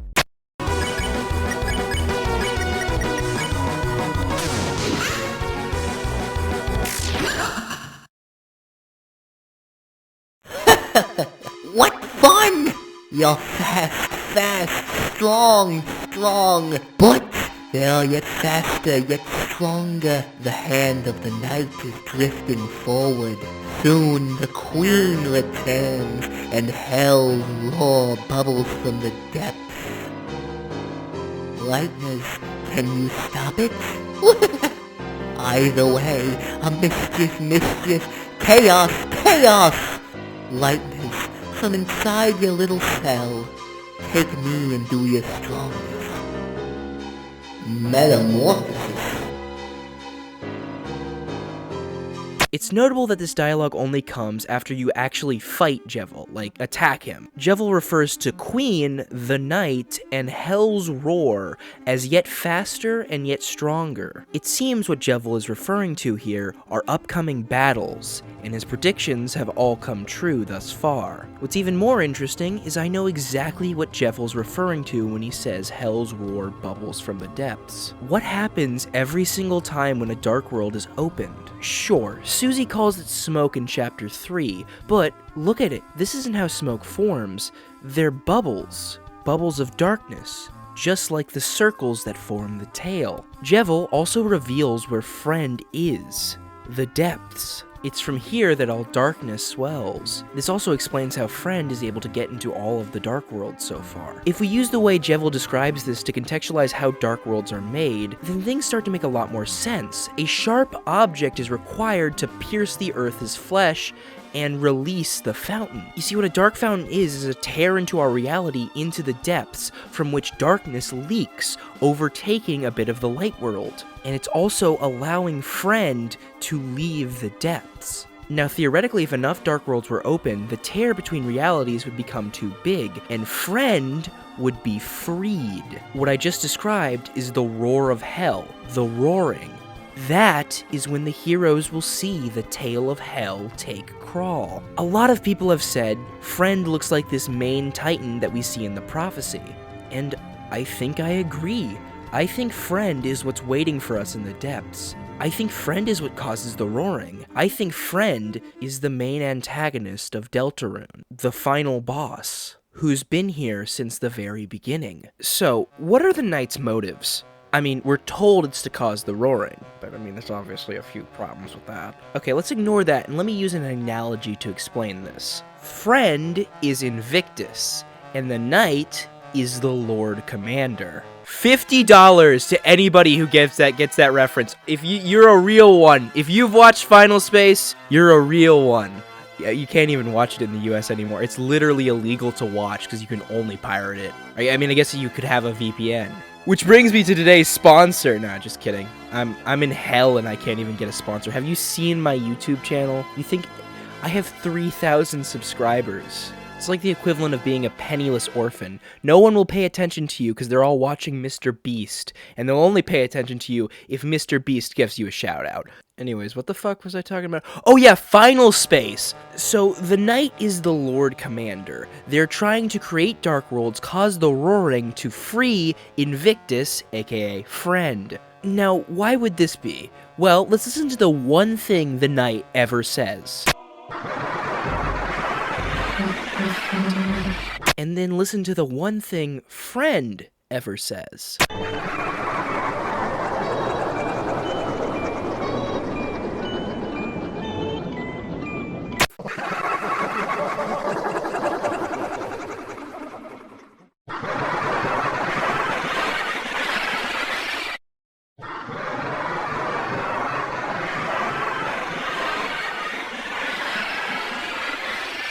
Spamton mentions something very interesting about his amazing transformation and a communion with laughter. I used to be nothing but the email guy. Now I'm the... Burns! Oh, stop! Help me! It burns! Guy. Amazed at this amazing transformation, you too can! Have a... with... And this communion seems to come up again when talking about the Knight. Speaking of communion, Kris, did you know that the Knight... Nope, I'm sorry, I didn't mean to. If we sparse through Spamton's insanity, what a basic translation of what he's saying here is that he had a communion with something to be referred to as unintelligible laughter, and this communion turned him from Spamton, everybody's lovable loser who couldn't make a sale, into Spamton, the #1 rated salesman 1997. And it appears what he's saying about the Knight, before most likely Kris interrupts him, is that they had the same kind of communion. Now, I'm not going to deny that this could be great evidence for Knight giving the shadow crystals, but all I'm saying is that if I had to associate one character with unintelligible laughter, it certainly wouldn't be the Knight. I think there's one character we can pretty much all agree on that fits this description the best. With all that said and done, let's finally answer the question, what happened behind the tree?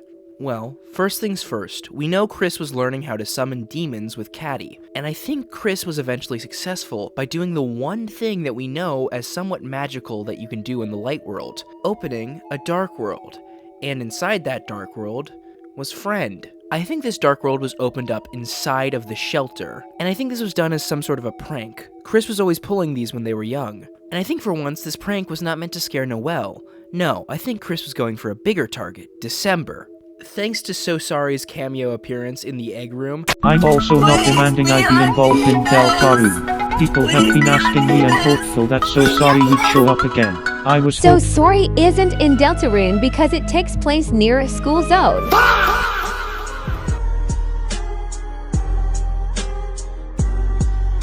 We know that Kris is said to have violent tendencies, or at the very least, a desire to get back at somebody. The most we've gotten from Kris and Des's relationship is that Des was constantly beating Kris with a wiffle bat. I don't think Kris wanted to kill Des or even really hurt her. I think that they just wanted to get one over her. Or it's also just possible that this was another prank on Noelle, which Des interfered with. Regardless, I think there's a couple of reasons why Kris chose the shelter to summon Friend. For one thing, it's an abandoned space and probably also pretty creepy, so we can say pretty confidently that Noelle was probably scared of this. We also know that Des was probably looking at the shelter. Her military rations had to come from somewhere, and we know she had at least one of the codes to the shelter. We also know that the four of them had explored behind the graveyard before, possibly found the shelter, and maybe they weren't able to get into it that time, but this time, Kris would leave the door open. Now, I'd be willing to bet that this adventure took place sometime during winter, due to Noelle's flashbacks happening when she looks into the cold freezer. I also think at this point that Des was planning on running away. One of the things I haven't brought up about the tree in Chapter 3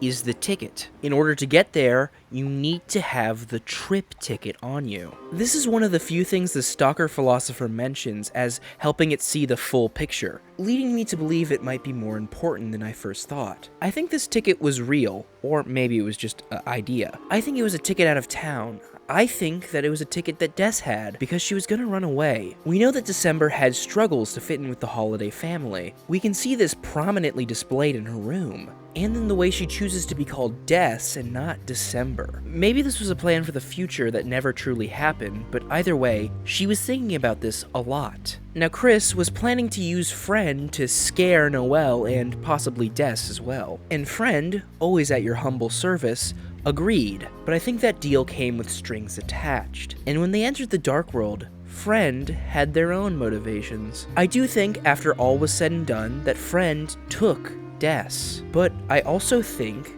that Des didn't want to leave the Dark World. Think about it. Des wanted to leave hometown. She wanted to leave her family behind. Deltarune is a game a lot about escapism, and it's always been shown that escape is in Dark Worlds. And I can't imagine Des's story doesn't tie into this theme at least a little bit.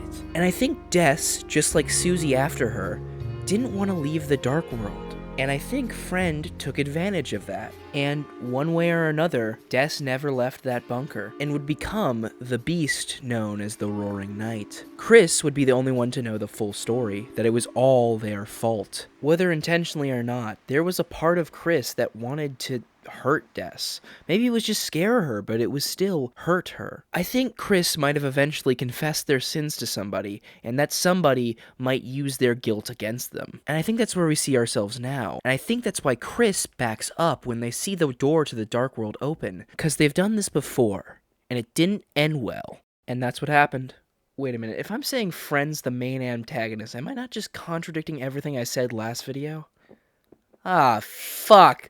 With all due respect, I think Deltarune's a bit deeper of a story than this. And there's still some things that don't quite make sense to me, like why doesn't the knight just cause the roaring right away? Why is Friend seemingly giving out the shadow crystals? What's the point of the soul being here, and where's the whole prophecy plotline leading? And how does any of this relate to the meta-narrative and the themes of Deltarune? Well, our answer to all these questions lies in 1966, with a man named Anton LaVey, the founder of the Church of Satanism. LaVey is a man who, by all accounts, while describing himself as a Satanist, really seems to be an atheist. Hell, the Satanic Bible which he wrote is more about finding joy in ritual even if the ritual doesn't actually do anything. Now, it was from LaVey that Satanism really sprung in the West. To be entirely fair, he kind of just put the name on Satanism.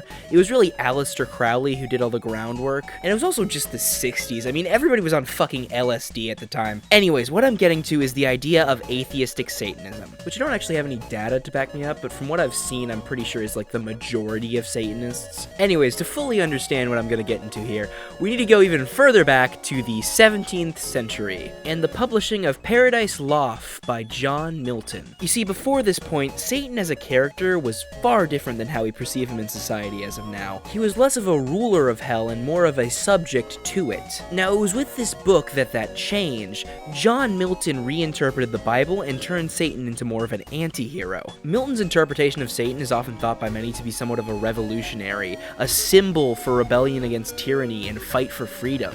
This was the interpretation which brings us modern-day Satanism. The biblical Satan as a metaphor for rebellion against tyranny? It's a majority of people who don't actually believe in the reality of Satan existing, but rather the idea. As a form of escapism, they gather behind the symbol of Satan, as a freedom fighter, as a rebellion against tyranny. Now, do you see where I'm going with this? Because if not, let me boil it down for you. Atheistic Satanism is a religion that acknowledges that it's nothing more than just escapism, but also celebrates freedom, and it all stems from a reinterpretation of the Bible.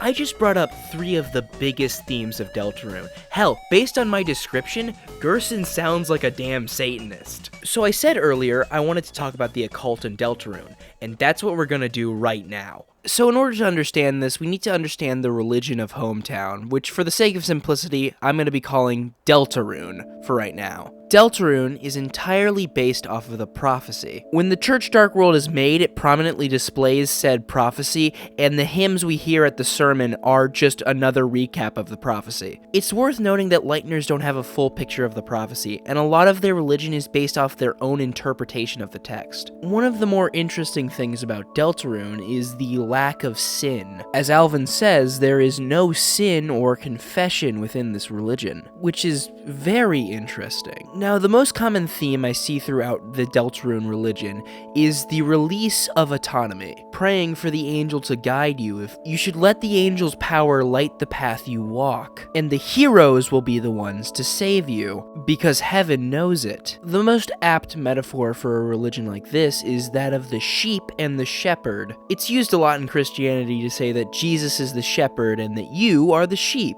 That you need not forge the path for yourself, for God will forge the path for you. And you needn't not worry, for everything has been predetermined. This represents one really strong side of the coin. It's the side of the coin the prophecy represents. That you should trust the storyteller to tell the story. That you shouldn't stray off the beaten path, for the way the angel leads you is right. Now, the people of Hometown interpret the prophecy with hope and faith, and in doing so, they create a loving religion. But that might not work for some people. Some people might be more individualistic. They might want to forge their own path. And while that's fine with the Deltarune of Hometown, the real Deltarune and its author might not like that.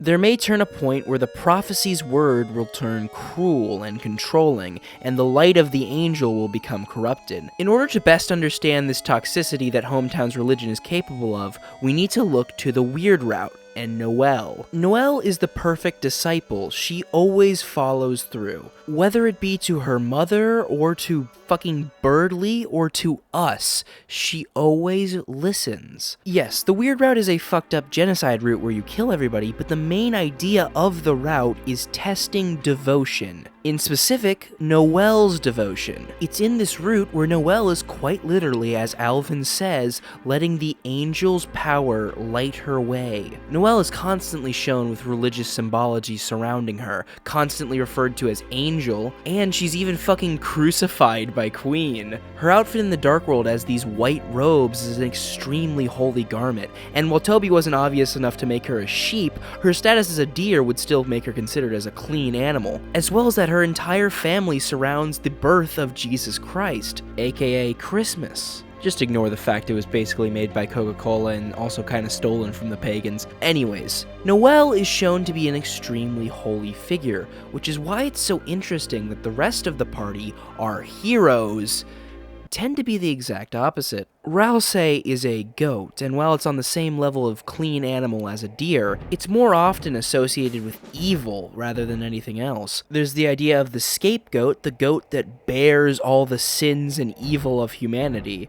However, a lot of demons and Satan himself have been depicted as goats. A lot of Satanists use goats as a symbol of their religion. Goats are often also used as a direct opposite to sheep. While the sheep follow the shepherd, the goat is an individualistic creature, not dissimilar to how they actually perform in nature. Rousey is a very interesting character when it comes to the prophecy. While at first, Rousey seems to be the most loyal follower, the most loyal sheep, he takes off his hat and shows his horns eventually. He reveals his own agenda, that he never really wanted to follow the prophecy, that he always wanted to find his own way. While goats and sheep are often mixed up, they are very different creatures, and while we thought Rousey to be a sheep, Rousey has always been a goat. Which next brings us to Kris, arguably the most Satanistic character. For one thing, despite the rest of their family attending church, Kris summons demons with Catti and only attends church for the juice. Also, do I even need to mention the red-horned headband?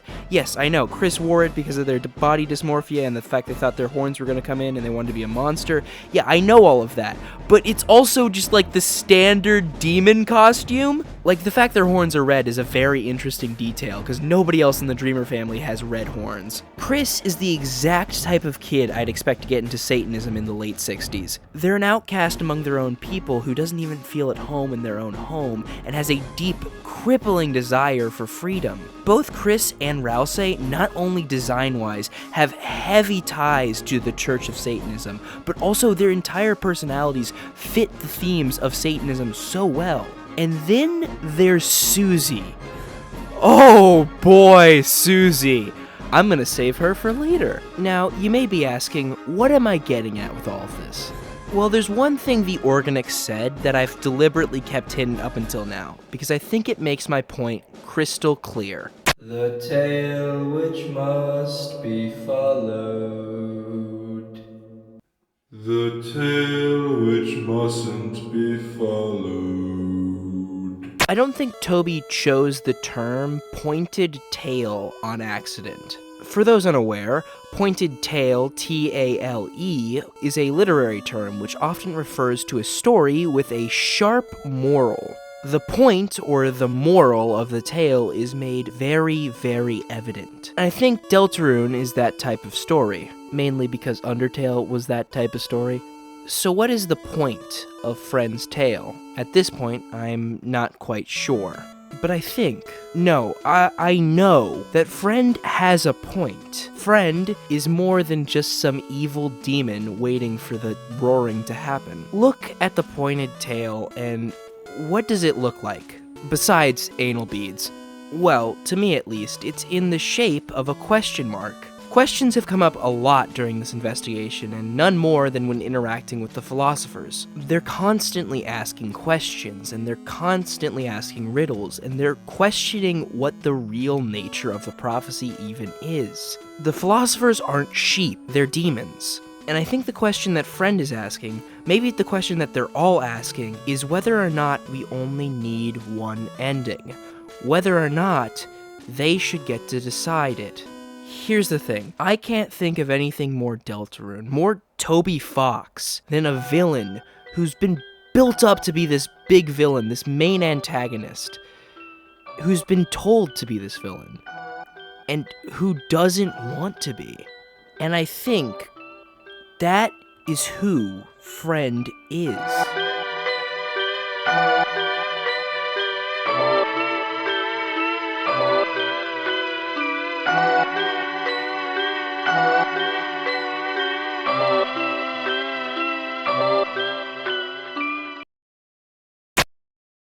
Well, I'll be seeing you around now. Yeah, I guess we will. Why do you help me so much? You didn't have to.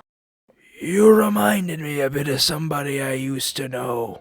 Who? Just a character from that old story.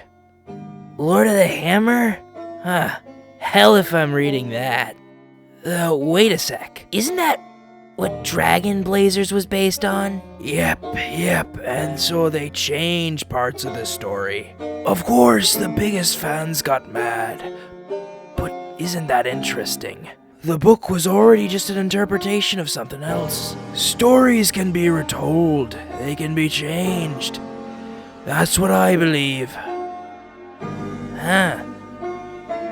The words on the wall called you a hero. Whatever you end up being, I'm sure it will be tremendous. Anyways, which Dragon Blazers character am I? Right.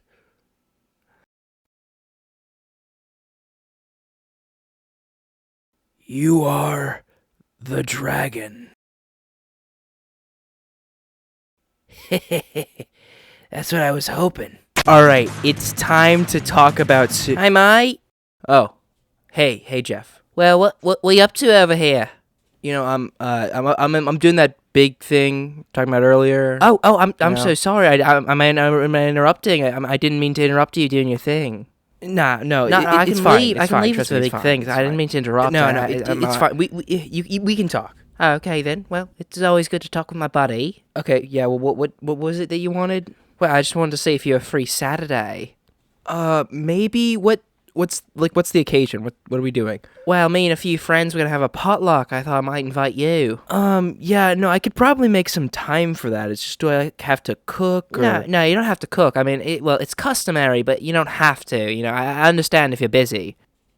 Yeah, I'm gonna have to think about that. I'll get back to you later on that. Well, that's fine. Take your time to think. I'll let you get back to your thing here. Yeah, okay, yeah. No, I'll be seeing you around, buddy. Yeah, my good friend. Bye. He's not the real Jeffrey Epstein. He's just an AI recreation of him in this fake hell simulation. I mean, he didn't do any of the things that Jeffrey Epstein did. He's not really evil. I mean, he just has well, I mean, okay, if you were in fake hell and fake Jeffrey Epstein wanted to be your friend and he's like a really nice guy, a really surprisingly nice guy, I don't have to respond to the likes of you. Gerson describes Susie as the dragon. In the Bible, the dragon is another name for Satan, the devil himself. So I think that it's very interesting that Gerson at the very least draws this comparison from a reinterpretation of Deltarune's in-universe Bible. Also, Susie says hell a lot, like it's the word she uses the most. And that's not the only thing that's very interesting about Susie either. Let's hark back to chapter 1, where Susie was kind of a villain. It wasn't even just the in-universe characters portraying Susie this way. It was the game itself putting Susie in this role of antagonist. And it's a role she chooses to play, deciding to become a part of the bad guys, and openly defying the prophecy. And she does all this because she doesn't think she can fit the role of hero,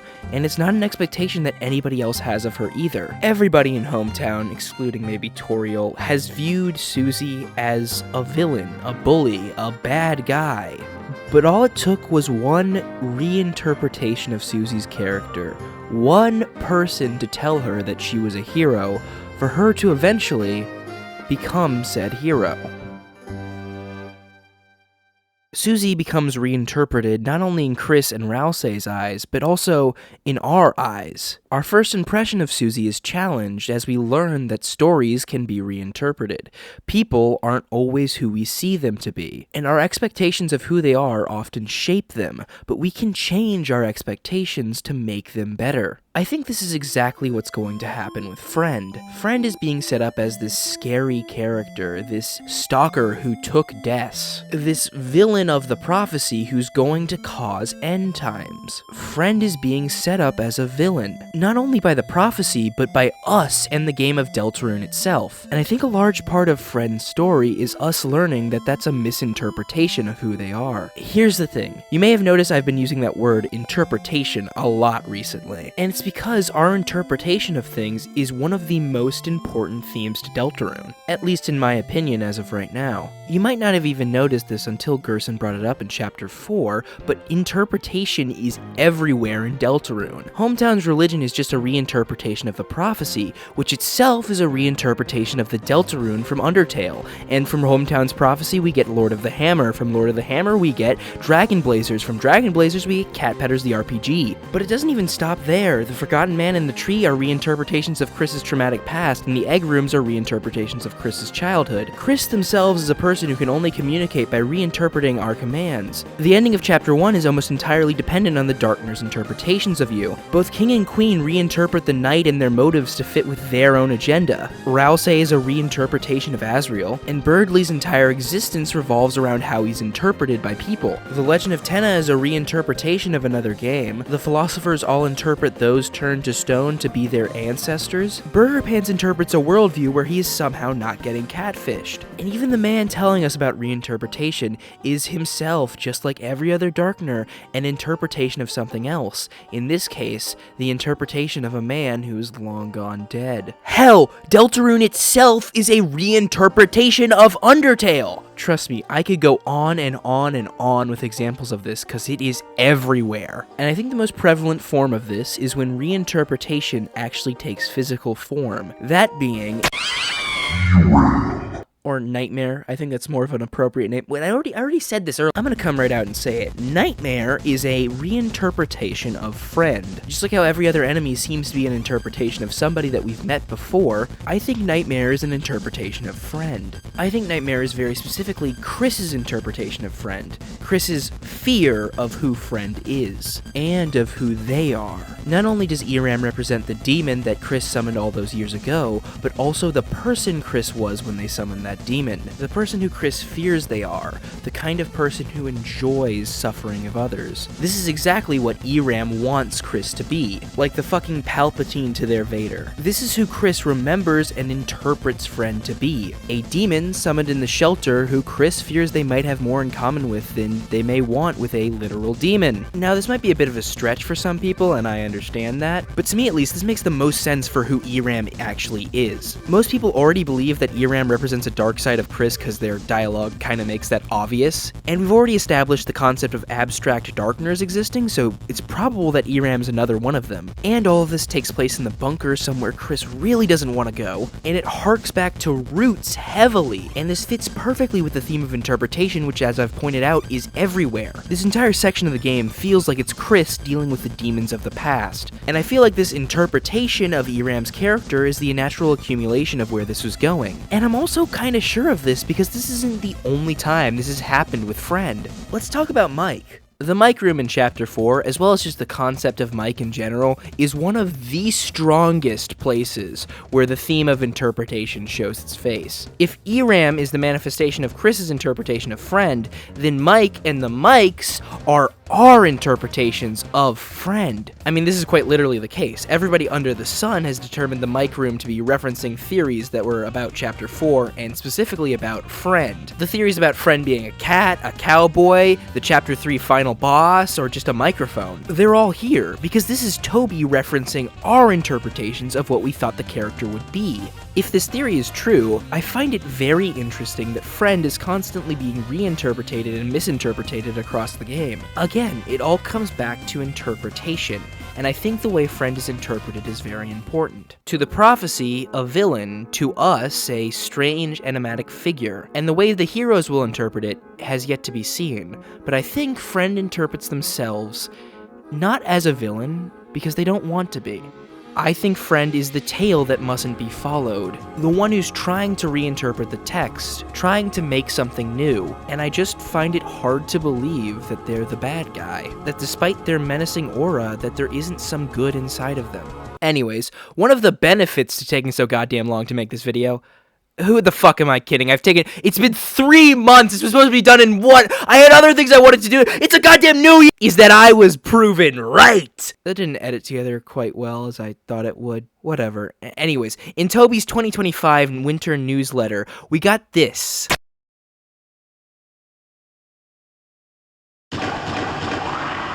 Guys, costumes, now! It's Tenna! Hey, this ain't fit.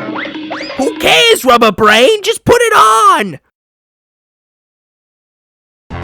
Something feels off. Just roll with it. There ain't no time. Oh, Tenna! Whatever do you need, my pal?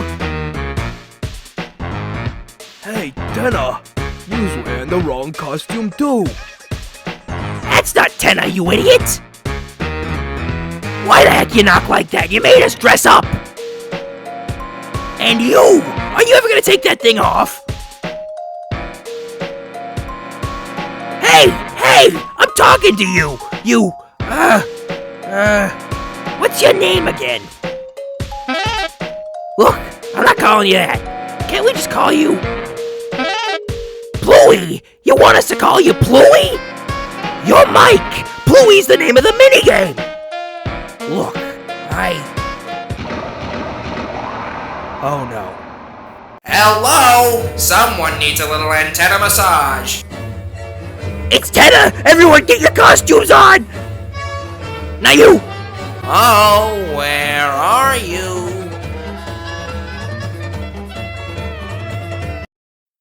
Hey, where is he? Where's Pluie? I want to see my little Pluie. Pluie is the name of the game! His name is not Pluie, it is Mike! Hey, don't get lippy with me, little dice boy. I know Mike better than you, and sometimes he is a cute little Pluie. Now bring him out or I'm tightening your contract. Got it, boss. Oh boy, Mike! Now there's one guy who never lets me down. Hey, Tenna! Oh, Mike. You don't look very Pluie today. Yes, I don't feel very Pluie today. Wow, a massage is a massage. I'll just close my eyes and imagine. Haha. Now feel free to climb up there and let her rip. Hey, Mike. When are you gonna start the, I'm not doing it. Huh? I'm not doing anything for you anymore.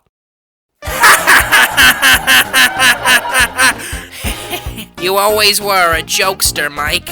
Not when you treat people you work with like expendable trash. Trash? Mike, you know I don't do that. I'm always,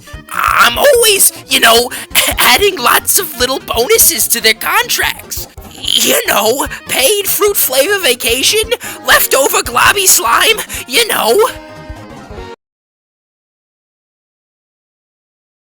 I know what this is about.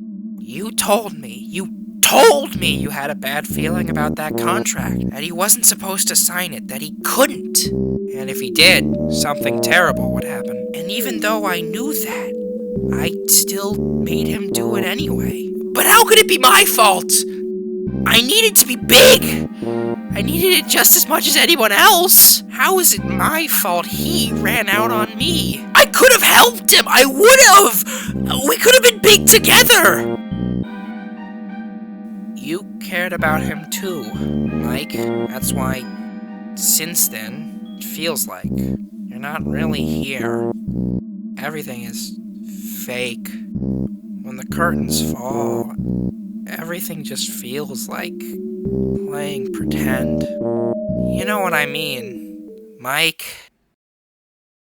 Can I see part of the employee contract that stipulates fruit-flavored vacations? Oh, yeah, right here. I'm adding it, and the slime. I can't forget the slime.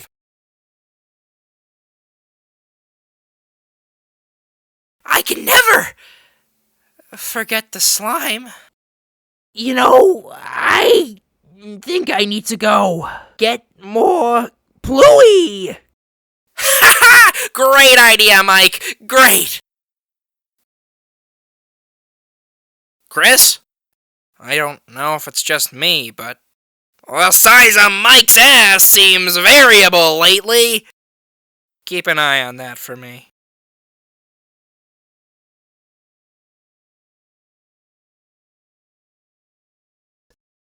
So, it seems pretty obvious there's another Mike in this mix. And with all of the friend connections from earlier, it's almost definitely friend. So suck it, everybody who said I was wrong about that. I win, you lose. I may be burning in hell, but at least I get the satisfaction of being right and not a stupid poopy head.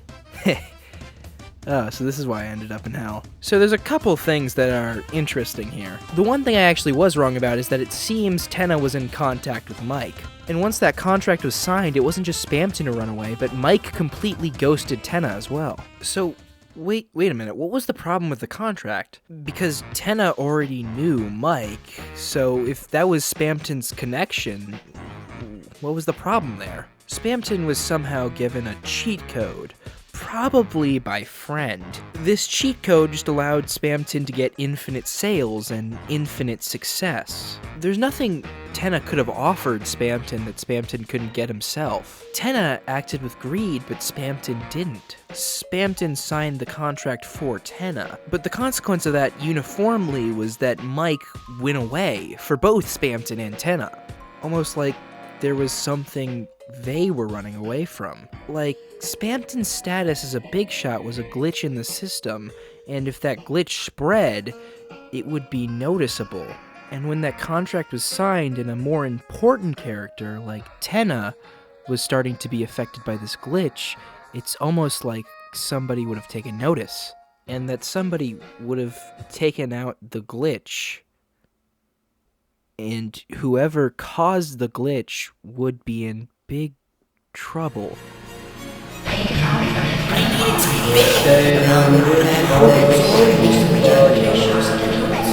Heaven knows the story from our heart. There's another player here.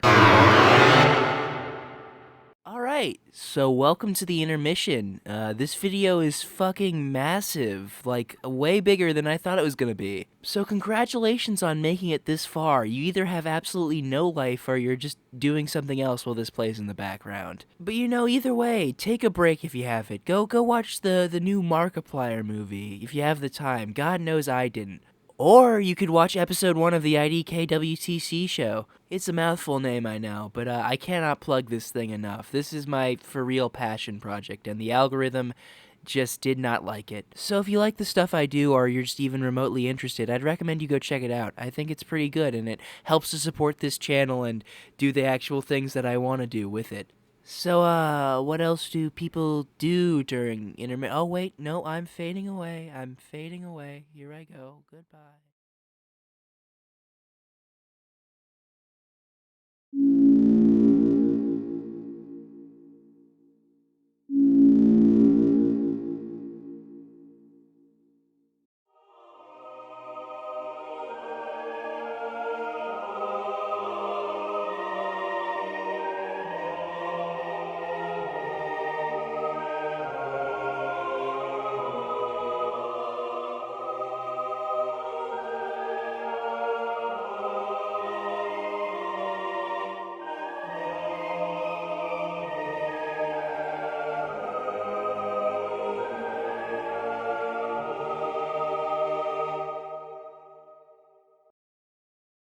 Heaven knows the righteous way we shall follow.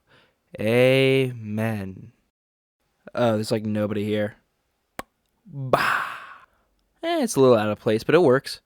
Alright, let's talk about the Titan, Friend's supposed brethren of darkness. Something very interesting that Rousey mentions about the Titan is that it's been here all along. Now this was something that I saw fellow Deltarune enjoyer Guilty Flygon bring up in one of his videos, and at first I thought nothing of it because I thought Rousey was just referencing the current situation that they were in, but then I actually thought about it, and there's actually something to this. You see, for some reason, Chapter 4's Dark World, or Dark Worlds, are the darkest dark world that we've ever experienced thus far. Goddamn, that was a tongue twister. The Titans emerging was well foreshadowed. The fear of the dark has been everywhere across this chapter, and if we look into that darkness, we can find something Very interesting. There are Titan spawns in the darkness. That's what's chasing the Fun Gang. These spawns of the Titan have somehow been here since before the Titan was birthed? So, yeah, Rouse is right. The Titan has been here all along. Somehow, before even the Knight summoned it. Okay, so Titans are fear, or maybe fear of the dark, but there's multiple Titans, so I think it's not a far assumption to make that each Titan represents their own type of fear. And the darkness and the Titan spawns that are in the Dark World is the Dark World interpreting some sort of fear rising up within the Lightners. So, where is all of this fear coming from? What is the emerging threat this chapter? Well, that should be rather obvious. It's the prophecy. Sure, at least at first, there are reasons to be afraid other than the prophecy. This is the first time that Susie isn't actually excited that a new Dark World has been made. And the Knight, its face now seen, has become more hostile. Absolutely rocking Susie and Kris's shit the second they enter the Dark World, making the fear that they might not be able to do anything to stop it also real. However, it's only after our heroes take a glimpse of the prophecy that the darkness and the Titan spawns begin to creep in. I think Susie was already afraid, but Kris wasn't. Not until fate stared them in the face. I know Kris is afraid of not being able to control their fate, and that is exactly what the prophecy is. I've seen a lot of people underplay the prophecy's importance to Deltarune, that it's nothing more than a mere obstacle in our hero's way, and it will eventually be subverted. But no, my friends, the prophecy is so much worse than that. So much more scary. As our heroes march forward to their inevitable confrontation with the Knight, you can tell that there's a tenseness in the air. We can see this most with Susie. While she seems to be herself while marching forward, just looking at her face, you can tell there's a worry on her mind. And she seems to be markedly more tense than usual. I think she's probably thinking about what Rouse said about this last prophecy. She knows that he's terrified, and she feels for him. She wants to be the hope that he doesn't have, but even she is starting to falter. There's this thought at the back of her mind that she can't do anything to stop this, and without the old man to guide her, that thought is starting to consume her more and more. Then, leading the way, there's Kris. Not leading by their own bravery or bodily autonomy, but rather by this parasite which they have willingly let into them. I can't imagine that they can't help but thinking about how the prophecy called them a cage, nothing more than a vessel for this parasite. And the fear that just like Spamton and Tenna before them,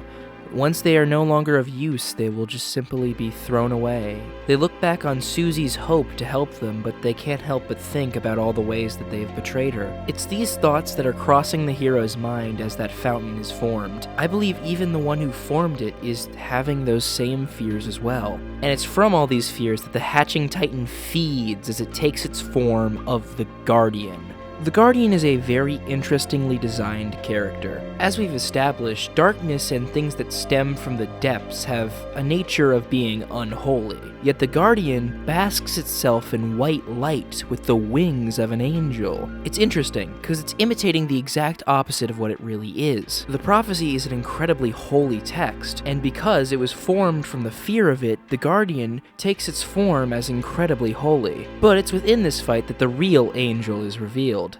It's us. The soul emanates holy light that cleanses the darkness, and the Titan even tries to imitate a human at first. This is all very important to keep in mind for later. However, though the Guardian may be defeated, the prophecy still stands strong. The prophecy is exactly what Deltarune's themes have been building up to as a major antagonistic force. It is control manifested, freedom inhibited. From the very beginning of this story, we are given characters who feel like their choices do not matter. But a large part of Deltarune has been teaching them that their choices do matter, that there is meaning to be found in their life. The prophecy is the first thing to oppose that.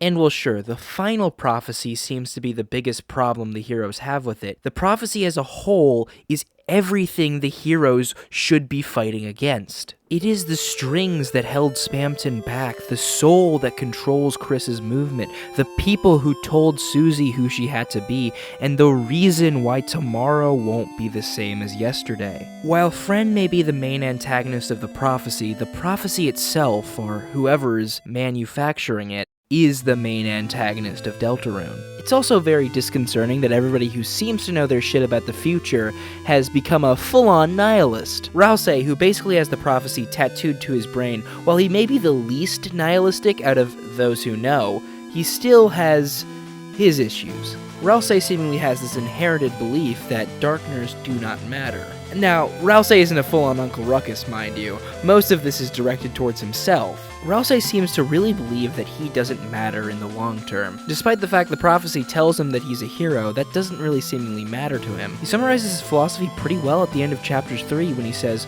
all darkners will become obsolete eventually. Rousey really wants Susie to forget about him, and to be able to move on with her life. It's almost like Rousey is preparing for an eventual wound that will need to be healed. Rousey isn't the only one who can see into the future, however. If we go deep down into the basement, we can find another. Jevil seems to have seen into the future as well. He seems to embrace the unfairity of it all. Rousey specifically describes the roaring as everything falling into chaos, and Jevil also seems to do the same. The difference between the two is that Jevil embraces said chaos. Jevil sees that all darkners will become obscure eventually and says, fuck it, nothing I do matters anyways, might as well have as much fun as possible. But inside Jevil there is still a sadness. He's really at the end of times just coping for what is an inevitable loss. And we can see that in no one more clearly than Sham. Sham describes himself as somebody who neither light nor dark hold a future for him.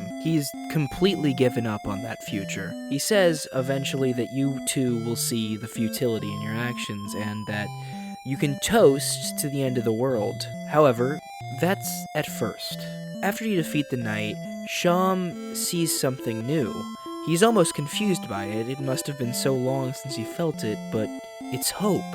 The same thing happens to Rousey in chapter 4. The question this leaves us is if hope will be enough to stop it. All of these people have proven to know what happens next, and all of them seem to have given up in some way or form. The future is dark. Very, very dark. And for them and the rest of their kind, I don't think there is one. At least, that's what's been written in fate. But what if there was another way? That's where the shadow crystals come into play. So, what exactly are they? Jevil is the only one we know to have gotten a good look at the crystal. Jevil's future foreknowledge seems to come from the prophecy, and I wouldn't be surprised if the crystal told him that, and he told that to Sham. But there's gotta be something more here than the crystals just showing you the future. No, I don't think that's what a shadow crystal is at all. We have to remember it is a shadow crystal, and shadows and darkness is enriched in layers of meaning in this game. Darkness is used to represent the imaginary, the something where there is nothing, but shadows in specific are typically used for something more abstract, like the Titans.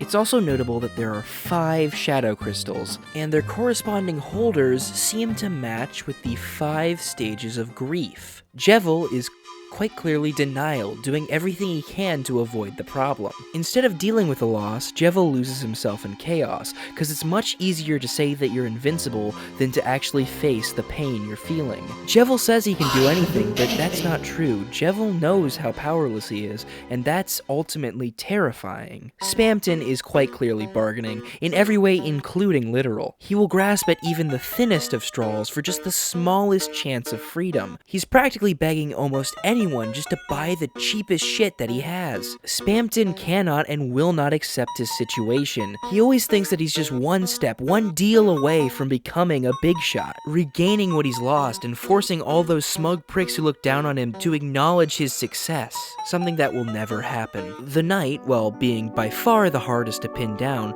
really does seem to fit anger. The way their chest rips open, the way their maw screams, the tension that they hold and that it's released as they slash their sword constantly against you. December is angry. I mean, she's always been angry. Listen to her fucking music. But whatever's left of her is just angry. Angry about the life that was taken away from her. Angry about the people who should have been there for her. And angry about the fact that fate forced her to take this role. The visor's idle form is that of an angry brow. The knight has been given a position where the only thing they can do is take out that anger. Then there's Gerson, the only one not to look at the shadow crystal. And and it's very clear that he is the representative of acceptance. Sure, Gerson's dead and the prophecy prevails, his time is short, but he knows his time is short. Hell, it's extra time, and he's not gonna selfishly try and extend it. Not while the next generation is standing right in front of him, not while he has the chance to inspire somebody else, to pass down the pen of hope and to give the brighter future that he'll never get to see. Gerson's story has been told, and he's fine with that. And then there's depression. Well, it seems to be the up-and-coming secret boss, which would make sense with this pattern. I'd argue we already know somebody who fits perfectly with this. It's Sham. They're dejected enough to not care to do anything almost ever. Sure, they'll help us with the Shadow Crystal quest, but they'll fucking give up completely the second we miss a single thing. They're entirely convinced their existence is nothing more than futile. But even if the future is entirely doomed, there's still now. Sham has the ability to live their life in the moment, and sure, while they may occasionally do that, they just can't get the idea that nothing matters out of their head. Sham isn't really sad, they've just given up. That's what depression is. And with all of that in mind, even if these aren't representing the 5 stages of grief, the theme of loss can still be felt heavily across all of them. Jevil lost his mind, Spamton lost his status, the Knight and Gerson both lost their lives, and Sham lost their friend and their future. But in a more general sense, the theme of hopelessness that looms over all of them is the prophecy. Hell, at the end of each fight, they tell us this directly. Jevil warns of the oncoming cataclysm and asks if the heroes can do anything about it. Spamton accepts he can never break his strings, but is steadfast on using his new life to find freedom for those who fought for his freedom. The Knight, well, the Knight really doesn't say much of anything, but by the heroes having just a fighting chance, it proves that the impossible may just be possible. And Gerson, on several occasions, straight up says that the prophecy is bullshit. He says that stories can be reinterpreted and that we should find our own way to tell this story. And Sham is beginning to gain hope for possibly something brighter, something Neo. Let's talk about that word, Neo. It comes up a lot. Of course, there's Spamton's Neo form, but that's not nearly the only time it's mentioned. Queen's entire plan revolves around what she describes as a Neo-Dark Fountain. Tenna's insistent on the fact that he is Neo, that he can be Neo, and Jevil brings up something very interesting. The true and Neo Chaos. He calls it the true and Neo Chaos. I think this statement harks back to Jevil's nihilism. We've already established what the truth represents, but I think it's finally time that I stop jerking around and tell you what Neo means. It's the Greek prefix for new. What Jevil is saying here is that there is the true prophecy, what's been set in stone for ages, and that prophecy is chaos. He's also saying that there could be something new, but that would also be chaos. And to Jevil, it doesn't matter which one you pick, or at least that's what he's telling himself. But everybody else seems to want Neo, want something new. Queen aspires for the Neo Fountain to fix things. Tenna wants to be Neo, he wants to be cool. And Gerson's ancient enough to be from the Eisenhower administration, so he ain't used no fancy Greek words to say what he means like some big city liberal. But he's always talking about the new. That's what his whole reinterpretation spiel is about, which I realize actually makes him pretty liberal, so that joke doesn't work. You know, Hassan Piker could learn something from Gerson. The one last thing I find interesting is that Spamton says Neo is known for its high defenses. I feel like that's something that should come into play here, but I don't know how that works. So how does this all add up? What do the shadow crystals show? So I'll be honest here. I think the evidence for what I'm about to say is a little lackluster, but thematically I think it fits perfectly that the shadow crystals are a false promise. Darkness is fantasy, and shadows are the abstract, and we see that no more than with the shadow crystal. It's formless and invisible, but I think if you stare at it just right, what you see is the Neo prophecy. Hell's friendly Neo prophecy. He said it! He said it! It's a promise that can be heard sung from deep beneath. One of the first times reinterpretation is actually mentioned in Deltarune is by Onion-san. They say that the song coming from the deep is not a quote-unquote new song, but it's a song they've heard before, but just not quite right. The prophecy is repeatedly referred to as a song by the Philosophers, those who use their light-blocking masks to commune with the deeper truth of the dark. In the Mantle side quest, we can find this one lone cat singing its one lonely song. I think the tapestry that Friend is singing here is that of a better future, the Neo-prophecy. And the shadow crystals were created to pick up on that, but the visions they show aren't always right. These visions may be good, they may be bad, it's abstract. But perhaps if you look just right, you can see what happens if that final tragedy doesn't have to unveil. And for a second, if you catch that glimpse, it's beautiful. It's amazing to see a world where everything works out. But the shadow crystal is just that. It is a shadow. It is fantasy. And when faced with the real prophecy, it shows that those illusions are nothing more than just a facade. Lies.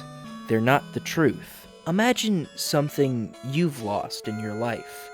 Now imagine if you had something that would show you what your life would be like if you hadn't lost it. It would be maddening, wouldn't it? Perhaps you'd be shown how much better your life would be off, but you'd be constantly reminded that that's nothing but just a vision. And the reality you're in, well, it's far off. But it'd be addictive, wouldn't it? I can't imagine a lot of us have the strength to look away. You'd constantly look into the visions, and with reality continuing to disappoint you, you might just pretend that they're not visions, that you're actually there, and it would suck you up. It would eat you alive. It would stagnate your growth and turn you mad. With the visions we see from the shadow crystal being unreality, something other than what's actually happening. But what if it wasn't? What if we no longer had to be liars? What if the shadow crystal could show truth? Perhaps a neo-prophecy which is true, and maybe with enough hope, with enough ingenuity, and if we just fight hard enough, that could be a possibility. That is, the pure crystal. The way for a better future. The question being, why would anybody want to stop this? I missed something. But behind the tree, I missed something and it's been bothering me. Why is it a man? Like, why did Toby choose to represent all of this repressed memories stuff with a man behind a tree? I mean, the tree part, that makes sense to me. Kris is just using whatever they can to block it out. But why is the thing they're blocking a man? Like, I'm fine with the answer I have now. That makes sense. But this man thing, it's bothering me. It's been bothering me. And something is missing here. Somebody is missing here. So, I don't know, let's look into this further. One thing I forgot to do was look into the tree from a meta standpoint, because Toby just loves writing things in a meta-narrative way, and the tree is no exception to that at all. So, huge thanks to the Bee's Knees for his video on Deltarune's Eggman. It's fucking amazing and tremendously researched, and I'm honestly kind of just stealing a lot of that for this part of the video. Anyways, so the first ever video game Easter eggs, hold on.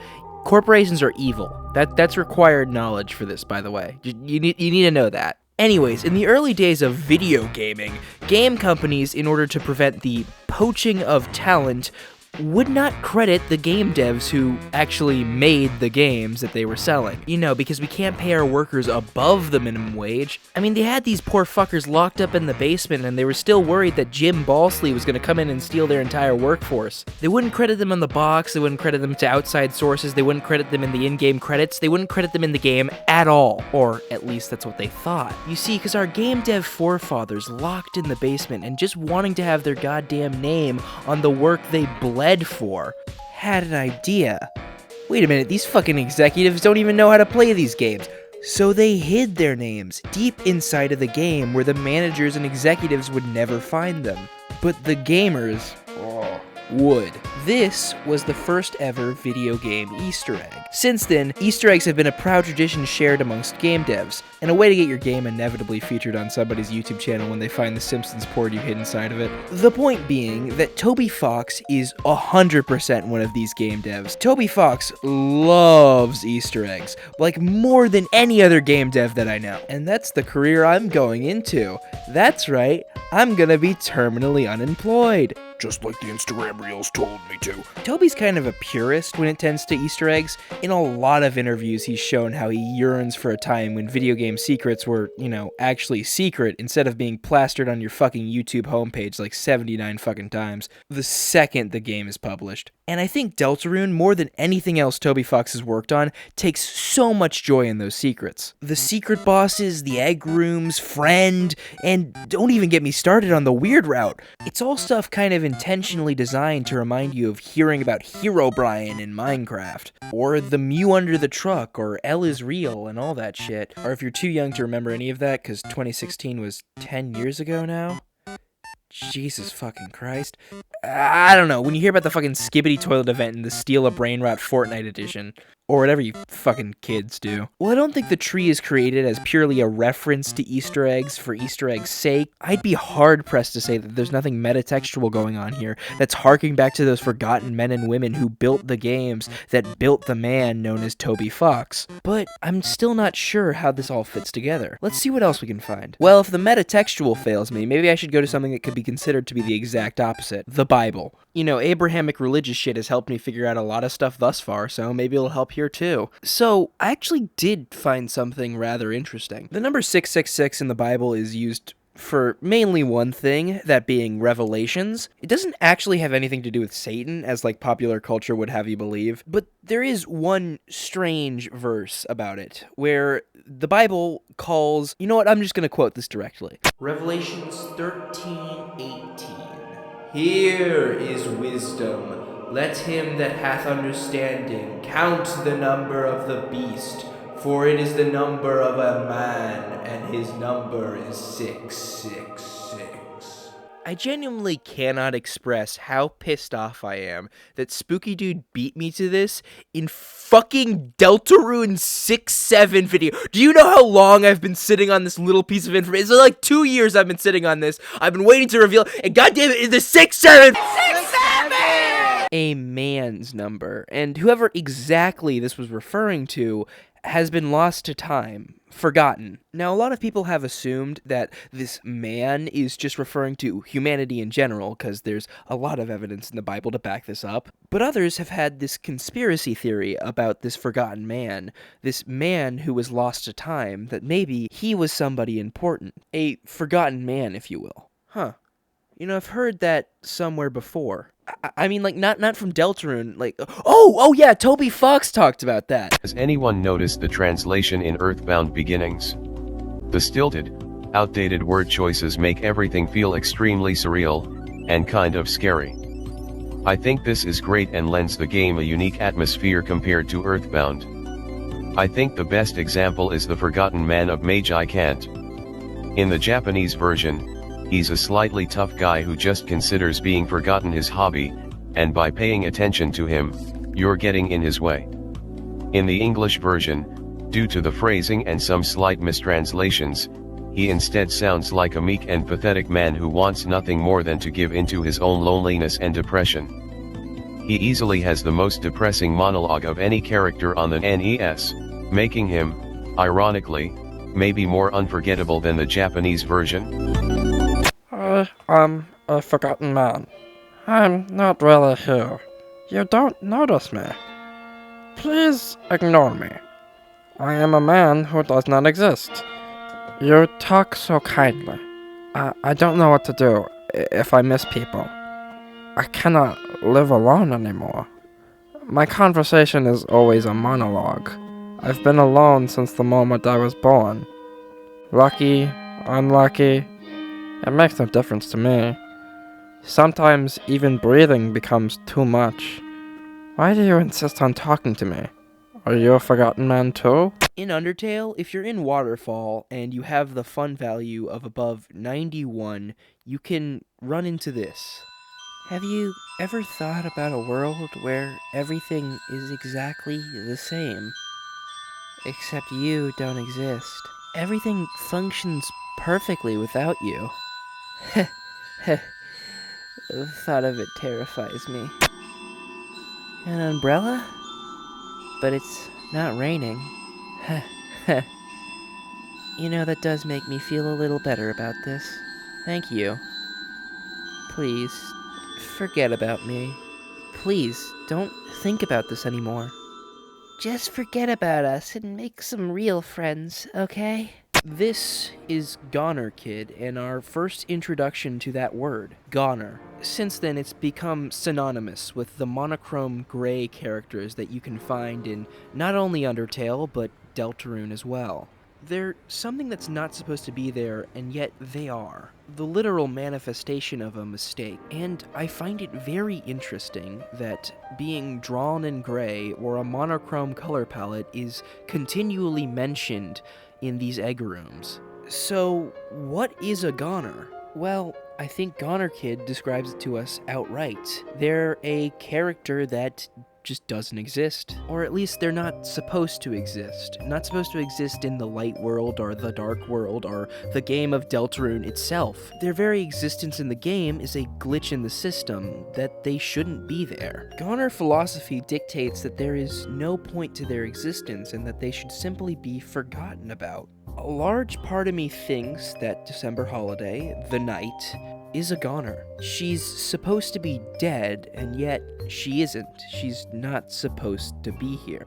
Another thing that's noticeable about goners is that they're typically a copy, a monochrome copy. And if we look into the code, we can find another death. And while it's very possible that this code is asynchronous to our current timeline, I don't think that this death, the night, is the same as this death in the code. So what is the night if not a monochrome copy of someone who is gone and not supposed to be here? But wait a minute, how did this happen? I mean, does Friend even have the ability to do something like that? And why would they do something like that? I mean, if anything, Friend seems to be like an anti-goner. Every other Titan and darkness creature like the Night is completely monochrome, only two colors, white and black. And Friend fits alongside that pattern, but also breaks it with its shining pink and gold eyes. No, Friend didn't do this, but then who did? Who is behind all of this? Back in 2015, before Deltarune was even anything to the public, the Deltarune.com website was still up, and there was something on it. And using the Wayback Machine, we can find this ancient text written in Wingdings, which reads as follows. This next experiment seems very interesting. Furthering forward in time, the page would update again, this time with 3 arrows appeared to banish the angel's heaven. It's the first uttered word of the prophecy. Shit, he said, Heaven knows the beauty of the soul, and that we weep, and the majesty that we pray not forget, the tale of Deltarune. Amen. Holy shit, that worked. Thank you, Jesus. You got it. So, Gerson is an anagram for Goner, and that kinda makes sense, doesn't it? Just like a Goner, Gerson's not supposed to be here. He's supposed to be dead. His hammer is supposed to be cold and buried in his grave, but yet he lives again. He rises again. But unlike a Goner, Gerson doesn't obsess over his existence. He's fine with where he is. He celebrates the time he has left and doesn't hide away from the rest of the story, but instead embraces it and becomes a part of it. Gerson doesn't talk much about himself, but the one time he does talk about his life, outside of Lord of the Hammer, he describes it as the author being swallowed whole by his creation. An interesting analogy, and I've heard this before. I know I've heard this before. Okay, let's hope that prayer will hold him off for a while. Thank you, Jesus. You got it. In Undertale, there was this man known as Dr. W.D. Gaster. Just like Gerson, he was Alphys's predecessor, and he was also working on something big, apparently. Something that swallowed him whole and shattered him across space and time, which is the exact same place the prophecy is said to come from. Gaster is not spoken of by anybody. Well, he's spoken of only by goners. We can find some form of Gaster doing something if we look really hard at Undertale, and what we find is this. Entry number 17. Darker, yet darker. The darkness keeps growing. The shadows cutting deeper. Photon readings negative. This next experiment seems Very, very interesting. What do you two think?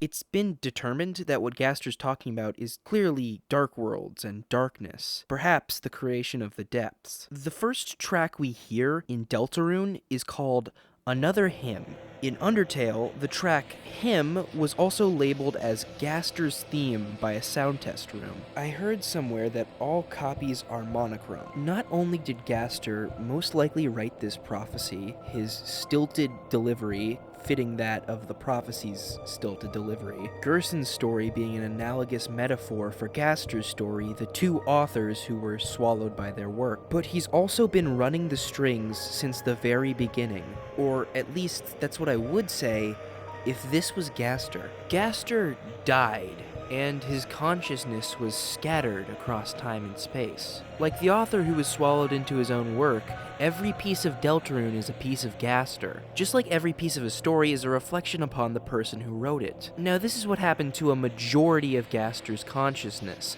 but there was still something left. No longer a man, but now a god. Once the author of the story, the creator of the experiment, but now the first ever goner. Now, I know a lot of people are going to have trouble with the statement that Gaster is pretty implicitly tied to the holy, mainly because people have assumed the exact opposite for years now. But I think it's undeniable that Gaster, or at least whoever this narrator at the start is the implicitly holy character in Deltarune, the god character.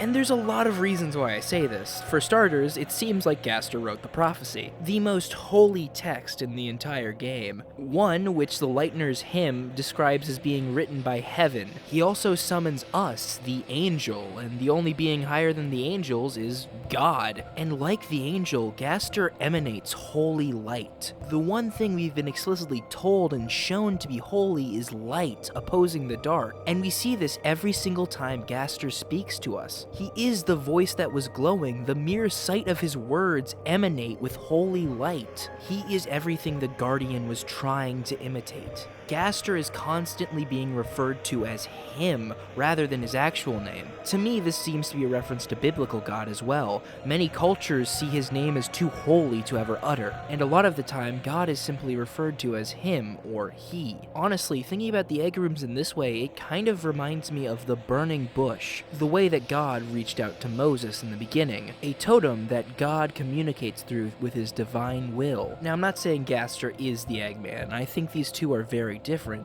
but they're also very similar. And this isn't even the only Gasterism with the egg rooms. Now, if you rearrange the first three notes of man.ogg, you will get him. No, not the word, the musical track from Undertale, which is Gaster's theme. Now, I'm not much of a music guy, so I don't really fully understand how this works, so I would heavily recommend you check out Jara's video on this, because it's pretty good. Of course, as we've gone over, the idea of monochrome keeps coming up in the egg rooms, and this Rudin directly talks about monochrome copies, and that's pretty goner-pilled if you ask me. As well as that, the existence of the egg rooms seems to copy Gaster's whole thing in Undertale. Being in between the in-between was exactly how we could find this.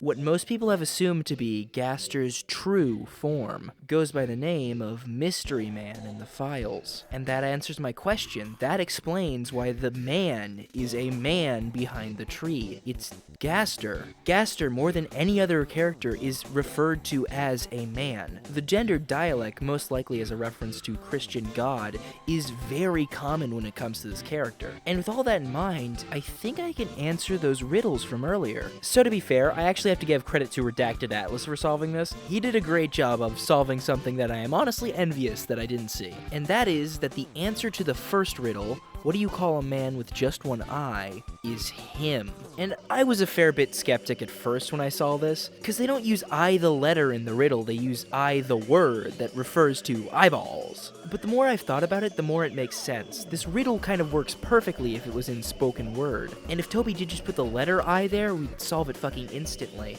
And technically the word I can also be used as a phonetic pronunciation of the letter I. God, the English language is fucking dumb. I think the only way to truly answer this riddle, like 100%, is to get the Japanese translation. Which, despite me taking honors Japanese in high school, you know, I don't speak Japanese, so I think it'd be heavily useful if anybody had the Japanese translations to these riddles here. But with that being said, if we go forth with the answer of him as an answer to all of the riddles, it does kind of work. Why does the angel make its cry? Well, Gaster's the reason that we're even here in the first place. And there's another reason I might discuss later. Now, who will call the girl who snows is a bit more interesting. Noelle's spell, Heal Prayer, which to be fair is also Rousey's spell, is described as heavenly light restoring the HP of one party member. We've already established how Noelle is incredibly holy, and how she's a bit of a Christ allegory. Now, in the weird route, this allegory is made very clear as the angel, us, uses Noelle as their pseudo-prophet of death and destruction, but hey, that's what most prophets end up doing anyways. Looking at you, Muhammad, you silly guy marrying 6-year-olds. What a wacky fellow. However, her status as Christ-like figure has yet to be used in any other route. Traditionally, it's not the angel who's supposed to give orders to the prophet, it's the angel who's supposed to communicate God's will towards the prophet. So, perhaps in the future, something like that may happen. Then again, there's the other side of the coin, the night. As I speculated on earlier, the night might have more to do with snow than it first appears. Garrett made a great video about why Gaster might just be controlling the night. I'd heavily recommend you check it out. This video is actually fucking goated. Now, wait a minute. Didn't I say that Friend was controlling the night earlier? Well, you might have noticed that I just kind of brushed past that. So, let's discuss what actually happened behind the tree for the third time now. See, Friend isn't a villain. Despite being told that they are, Friend doesn't want to be.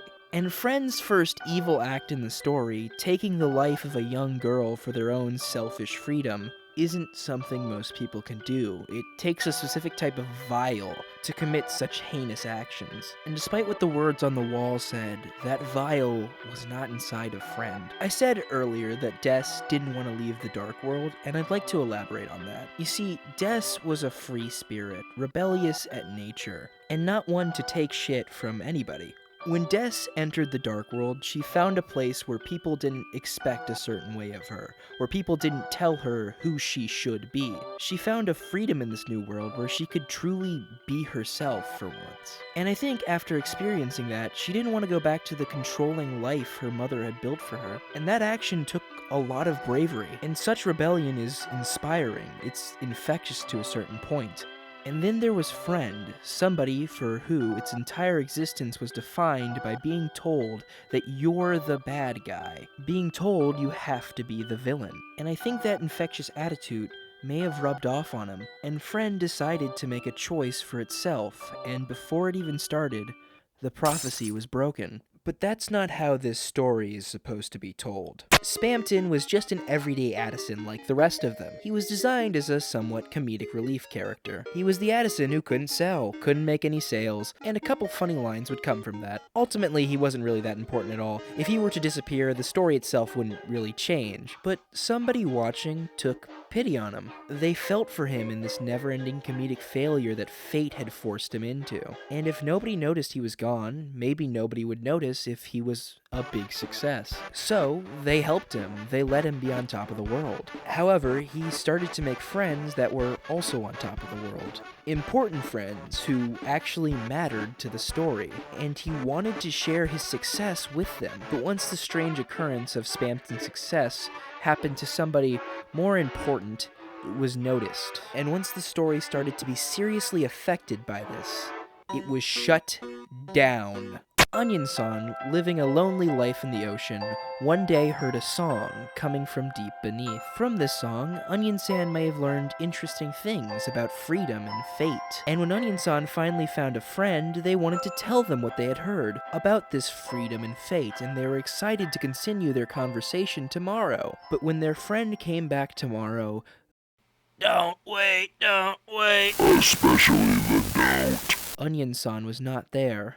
It seems Onion-san's friend was too important to know anything about this Song of the Deep. Things are not supposed to deviate from the central story. So when friend decided not to commit the heinous acts of that which were required of them, well, every story needs a villain. This was at the beginning, so it was before he knew how to properly handle situations like this. So one way or another, he dealt with it himself. However, the story states that he was also not supposed to be here. You're not supposed to look into the face of God. A game dev isn't supposed to show their face at the risk of breaking immersion. He is a goner, after all, meaning he's not supposed to be here. And after all was said and done, he needed to make sure he was forgotten, so a tree was painted over everything. A friend was turned into a demon, a sister was turned into a goner. The Forgotten Man of Magic Hand has chosen his lost path to be forgotten forever. However, it is not a quest he can handle,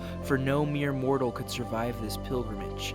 It would take some sort of single-minded entity, a ghost, a ghoul, a goner to survive this, let alone perpetuate the cycle of its own erasure. The man who created this game is not credited, and his proper credits can only be found in the most secret of Easter eggs, something in which he takes issue in finding, for he does this not for the credit. No, he does this for something else, something far more grand. Okay, post-editing me here, I just had a fucking brain blast. So I know what Friends' inverted colors are. They're blue and green. So, funny enough, I learned this from a Jockington conspiracy video, which I'm not sure if Jockington has anything to do with this, but there is something to this. You see, blue and green are both colors associated with Gaster. Of course, if you've been around the community recently, you know about the whole Gaster is green thing that's been going around. I'm not gonna go really in-depth with this for the sake of time. Insert joke where I freak out that this video is 3 hours long. You know, that whole thing. I'd recommend checking out this video by Tremorox. It's pretty good. It'll get you caught up on the whole thing. Now, blue, on the other hand, is very heavily associated with the prophecy. I mean, at least at first. When you get to Susie's Dark World, everything kind of gets fucked up. But I mean, the text is in blue and the panels are in blue, and Gerson refers to it as blue light that burns a little bit too bright. I don't know if this actually means anything or was intentional, but it's an interesting thing to add on top of the pile. I haven't mentioned it, but one of the things about this theory is I've just kept finding stuff that supports it, like in the littlest of ways, though. I haven't really had time to go over that in this video. I went over that a lot in my comment review. You can check that out, but that video is kind of fucking dog shit in my opinion, so maybe I'll make another evidence compiling video later. Gaster is only concerned with two things. The ending of Chapter 4 made one of these things very clear. He wants his Deltarune. It is his story to tell, and any subversions will be stopped. However, Deltarune is not just a story. It's also an experiment, and an experiment needs something to be tested. Enter Gaster's only other interest. You. Gaster will not stop talking about us. We are his strongest interest. When he took over the Twitter account, his only interest was ensuring our participation. And from the very beginning, he is overjoyed to see us. He's interested in every single choice that we make. With our vessel, with the save files, everything about us intrigues him. Almost like he's studying us. Every experiment needs an independent and dependent variable. Deltarune itself, our survey program, is the independent variable. The researcher, or Gaster, manipulates it to however his will sees fit. But the one thing Gaster can't manipulate is the dependent variable, us. And like a dependent variable, Gaster is studying us. Every single thing that we do, every single choice is very, very interesting. This is exactly what we see happen in the night fight. I think a lot of people have misinterpreted this moment, thinking that Gaster is now the Fun Gang's biggest fan. But no, my friends, that is very wrong. Gaster could not give a shit about the Fun Gang. If they weren't so important to the story, if they weren't so important to us, he he would erase them within an instant if he had to. No, what Gaster has always been researching is what we have: determination. That which is required to beat this fight. Hell, he says it straight up to our face. Gaster sees this as a chance to experiment, because no matter what, it ultimately won't affect things in the story. At least that's what Gaster thinks. So he uses this as an opportunity to test our determination, test our will. What Gaster is doing here is the exact same thing that he did with the PlayStation rewards, giving us what seems to be an impossible challenge and seeing if we can solve that. Another interesting thing of note is every time there's a new release, when Gaster hops on Toby Fox's Twitter, he's always very impatient. It seems he can't help focus on the question, how much longer now? Gaster is waiting for something. He's waiting for the results to come in. Everything kinda connects perfectly, except for one thing. When Gaster first took over the Twitter account of Toby Fox, he talked about something else that he wanted. I look forward to creating a new future with you. New future? But that sounds like Neo-prophecy. That sounds like what Friend wants. That doesn't make any sense. Everything's been pointing the other way. If Gaster's just on Friend's side, What? Did Gaster write his own prophecy for it to be subverted? Who's the antagonist here in that case? Wait a minute. Interpretation is everywhere in Deltarune. Stories can be retold. I got this whole, fake Deltarune. He's not the real Jeffrey Epps. The man who created this game is not credited. I think we might just let him cry. Deltarune is not just a story. It's also an experiment. No, this whole thing, all of this, it's all about me. I figured it out. Shit, this place isn't safe anymore.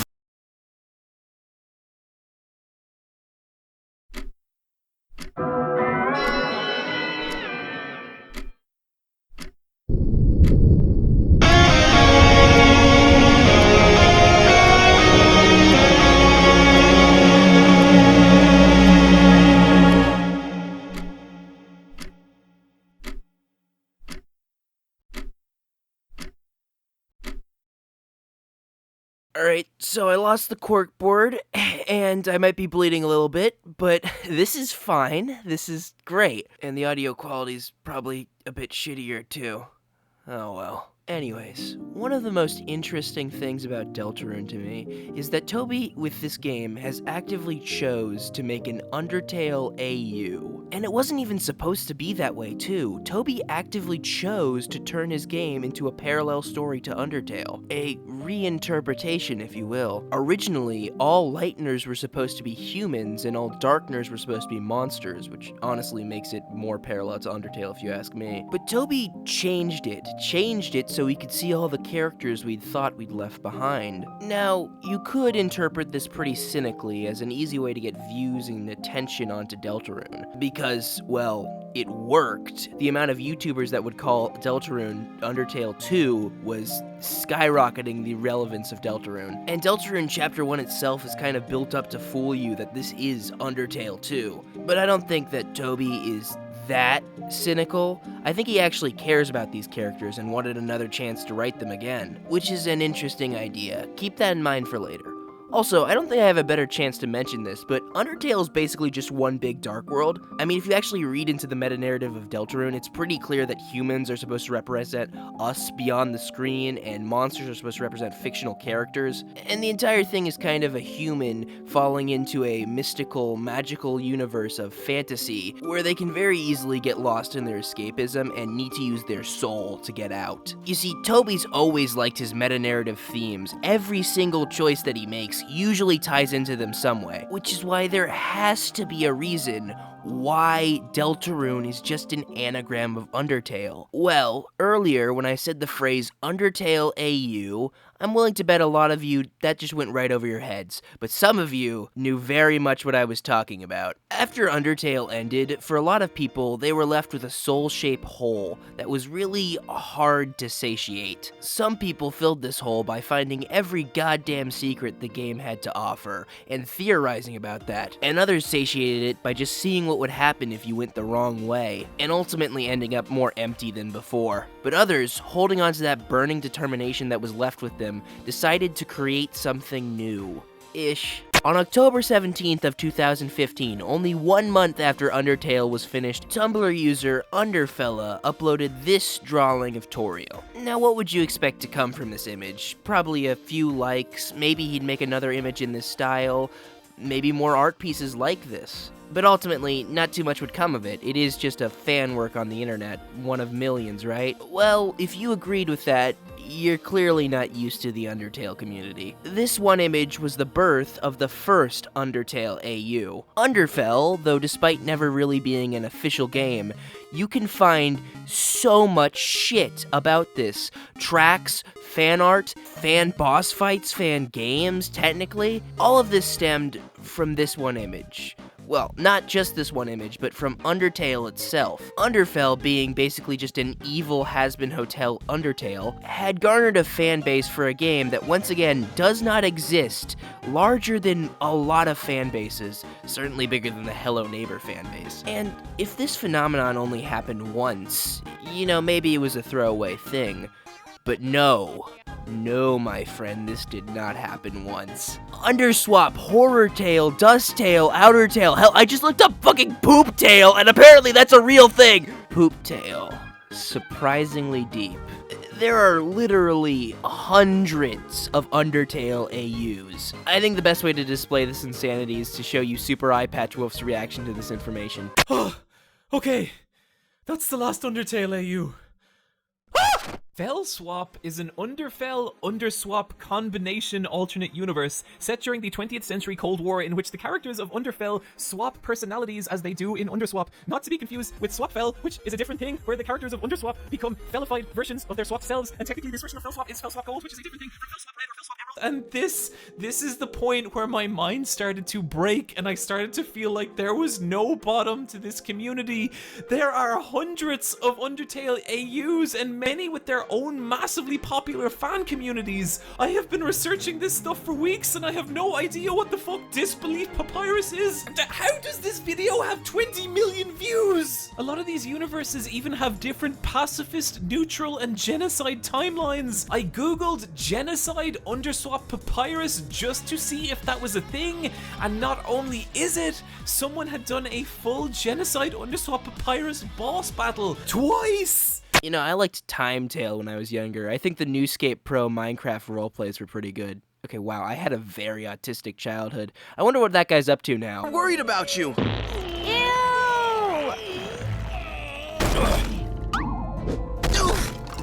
Do you guys mind? I have a tummy ache, and that's not even a lie.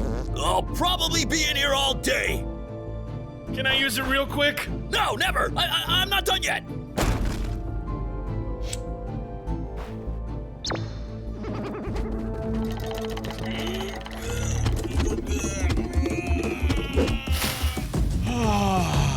Oh god, I thought the joke was just like gonna be that he was a pedophile. God, this is so much worse! Another good thing about taking so long to make this video is that recent world events have made my point more clear. And by that, I mean the Stranger Things finale. William, children are weak. They are weak and stupid. And they play Roblox, William. Have you seen this game, Roblox? You played Roblox, it's the worst game ever. Steal a Brain Rot is the most popular game ever I've played. It doesn't make any sense. It's so stupid. William, children, they are dumb. They annoy me. I hate children. But I kidnap children because they are weak, and I am stronger than the children. Do you not understand, William? I am Jeffrey Epstein. I'm gonna fucking kidnap that goddamn 6'7" kid, William, I swear to God. You see, everybody seems to hate the 5th season of this show, and even more so its finale, even though really it hasn't changed that much in quality since season 2. But something interesting happened from this. Something very, very interesting. In some form of mass delusion, the fanbase collectively began to say that this was not the finale. The theory of Conformity Gate was born. The idea that this ending was just a facade, an illusion put into the characters' minds by the worst villain ever, Vecna. The interesting thing about this is that obviously none of it was true, and so the fans were doing something that I don't think they even realized they were doing. They were rewriting the story, in a way. They had the power to give it a new ending, even if only in their head. Now, are you starting to see where I'm going with all of this? The first uttered words of Deltarune was that it was a very interesting experiment. And Deltarune, while it may be a beautiful story, at the end of the day, it is an experiment. It was built to test us. I want to call back to one of the most iconic videos on Deltarune, Nikolai Tesla's video on determination. If you've gotten this far into this video, I'm gonna assume you've seen it, because it's a fucking iconic piece of Deltarune media. By the end of it, Cunningham determines that determination in Deltarune has the metatextual equivalence to creation. The creation of fiction and fantasy and dark worlds alike. Now, Gaster is testing our determination. He has prepared us for a final tragedy. With the Undertale fanbase at his disposal, Toby has the ability to do something interesting here. So, let this thought rile around in your mind for just a second. What if Deltarune ended like Stranger Things? Disappointing, and just flat out bad. Now, what would happen? Of course, at first there'd be the theories that Toby had tricked us, which would be a lot more plausible than Stranger Things, and people would data mine the game to shit and back to see if they could find just some other ending. But what if after all of that, they found nothing? There was only one ending. Well, I propose the same hypothesis I think Gaster did. The same thing that Toby's dream told him to do. If any community were to take it lying down and let their story be ruined, it wouldn't be this one. After all, it is our power, our determination to rewrite fate. Gaster's new future is created by us. He wants us to rewrite the ending. Gaster wants to create a never-ending Ouroboros of story, the constant devouring of its own tale and creating something new. With each ending sparks a new beginning, new inspiration, and a new hope. This would inspire generations of creators to, actually create. And it would make sure Gaster's story would be told for infinity, a story of infinite potential. From the beginning, Toby has told us that Deltarune will grow inside our heart, and that there is only one ending. But what if I could prove Toby Fox to be a fucking liar? Because Deltarune has already had an ending. It went right under all of our noses. All the way back in Chapter 1, we've always had the option to give up. And deprived of the soul, this happens. It appears you have reached an end. Will you persist? Then the world was covered in darkness.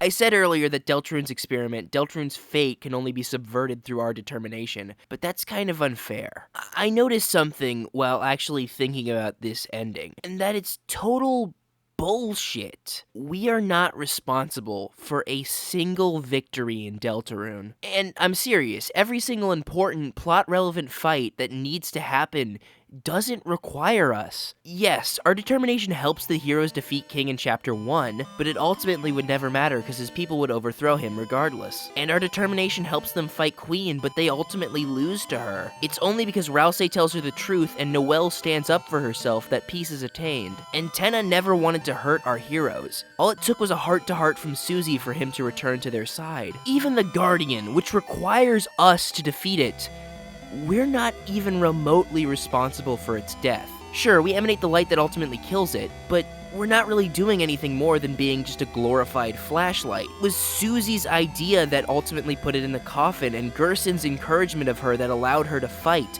That's why the Guardian was defeated. And the fact that the world is covered in darkness without us, that these heroes have no fate without us, is fucking bullshit. They are the ones who had to fight. They are the ones who have to suffer. They are the ones who deserve the proper ending. I've danced around it a lot, but let's talk about what that final prophecy panel says. To me, and many others, it's very obvious that Darkners have no future. Rouse seems to be preparing himself to be slaughtered. trying to prevent Susie and Kris from being so attached, because he knows the grief his existence will inevitably cause. Darkners aren't real, and they can just be thrown away. That's what he's been told since birth. It was the prophecy's words that shined inside of his mind. And what really convinces me of this is Sham, who at several points just tells us that he has no future, that there's nothing that can be done about him and others' fate. To return the light of day, the heroes must banish the darkness forever away. Ironically, if this is all true, this is a very interesting test from Gaster. You see, because banishing the darkness away represents the Lightners moving away from fiction and more into reality. However, the only way we can undo this is by ourselves moving more into fiction, creating our own reality. Now, with that being said, let's talk about the world blanketed in darkness. The Roaring is everything Gaster's been waiting for. It is his magnum opus. It is on his mind constantly. 666 in the Bible is not the devil's number. It is the number of revelations, the end of the world. The Roaring, and without us, that will just happen automatically. After all, without us to view it, isn't Deltarune just nothing but darkness? Or maybe not. Maybe it's in an in-between state. The Roaring is the emphasis of the point of the tale.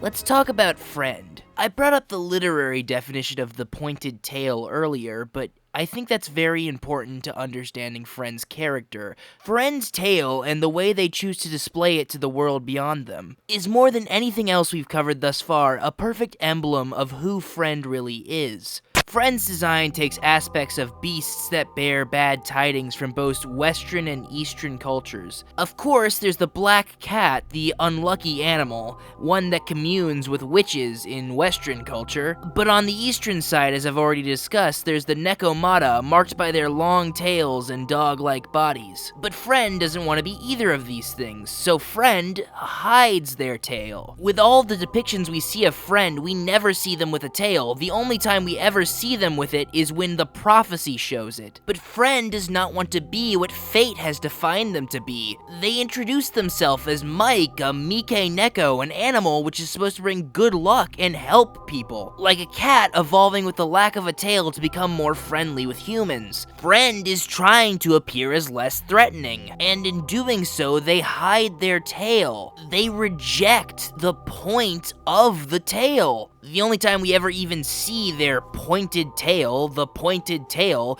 it is in the shape of a question mark. Friend questions why the Roaring should cause upon tragedy. Covering the world in darkness has always been Friend's goal, to truly allow everybody to escape into fantasy. This shouldn't be a bad thing, right? Queen, she said, choose the world that makes you happy. I don't want to live in a world ruled by her. But if that wasn't the case, I wonder if this world wouldn't be so bad. Huh? Susie, don't you think so too? Now that you mention it, Kris, is this world just better?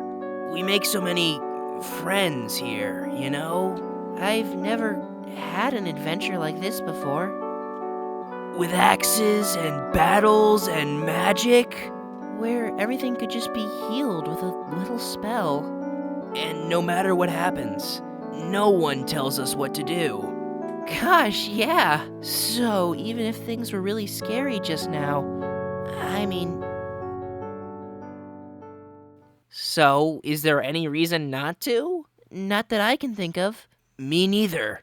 Then, Noelle, let this be my real apology.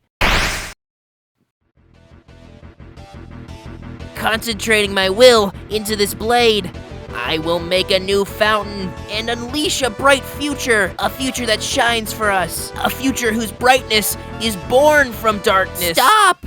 I'll be honest, Birdly kind of spelled it out here for us. A bright future can be found in darkness, and sure, it's a bad thing to completely erase yourself from reality, to become consumed by the fiction that you once consumed. But that's never been what this is. It's just kids trying to have fun, trying to make a better world for tomorrow. And darkness isn't just fiction, they're in a way very real. And dark worlds have never been shown to ruin a person. All they've ever done is make them better. So, what if there's a reality where covering the world in darkness is a brighter future? If everybody could live in a fantasy, in a world where everything could be healed with just a little spell, that would just be better. And it's complete bullshit that it's not. It's complete bullshit that all darkness have to get turned to stone. It's complete bullshit that the Titans take over this fantasy. But what if it didn't have to be that way? That's what Friend wants. A world covered in darkness, where everything can be healed with just a little spell. And I suppose it's our decision whether or not that happens. But wait a minute, that's also complete bullshit. Deltarune shouldn't be decided by us or Gaster. It's their fate. They should decide it. Deltarune and its characters and its world isn't either of ours. We're both a foreign parasite to it. At the end of the day, something higher than God has been telling us since the very beginning that we do not belong here. We are both goners. Deltarune is not his. He cannot tell them what to do.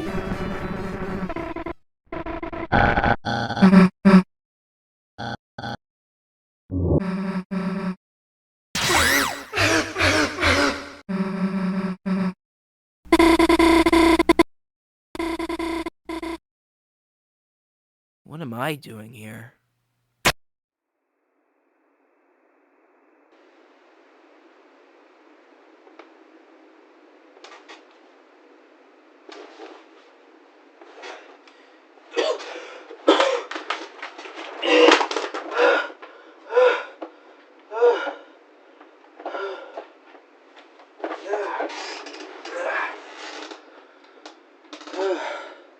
Well, this has to be the worst face reveal ever. No, wait a minute, dream. Second worst. Sorry about the sunglasses. I just went through what is an average VR chat player's weekend, and goddamn are my eyes not happy about it. It is not good to be back.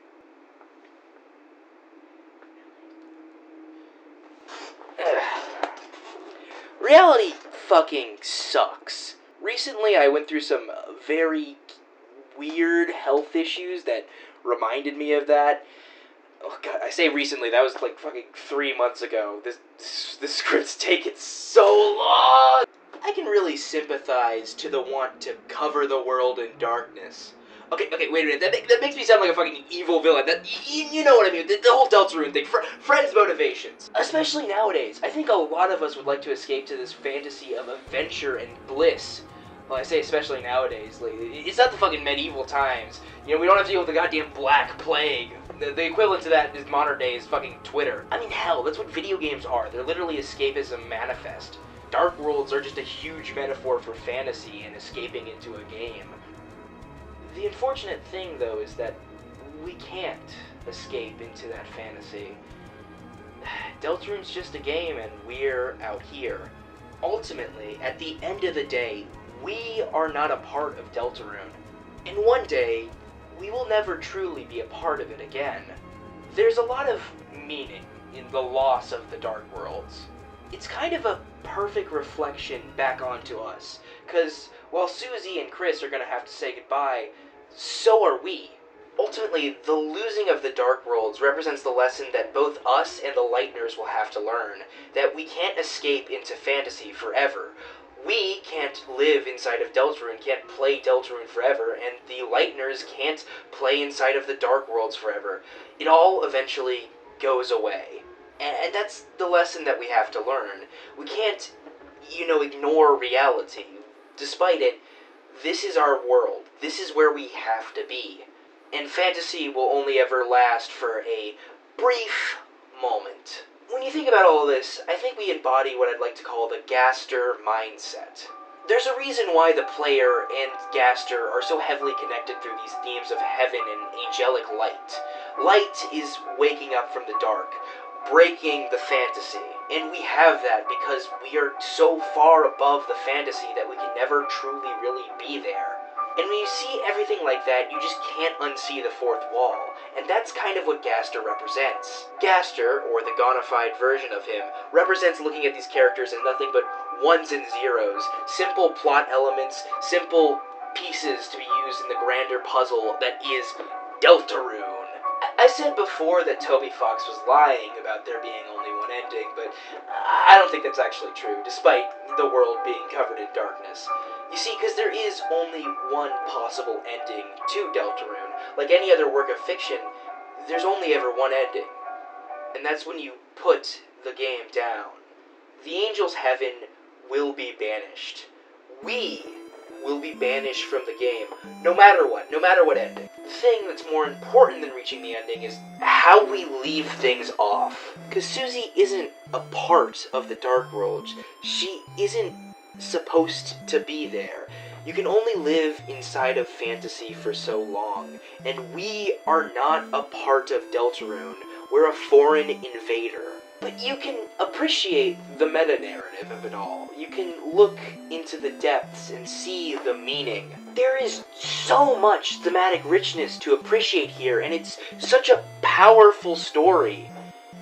And yet, for some reason, I find myself empty here. I think it's really easy to get lost in the meta-narrative of Deltarune.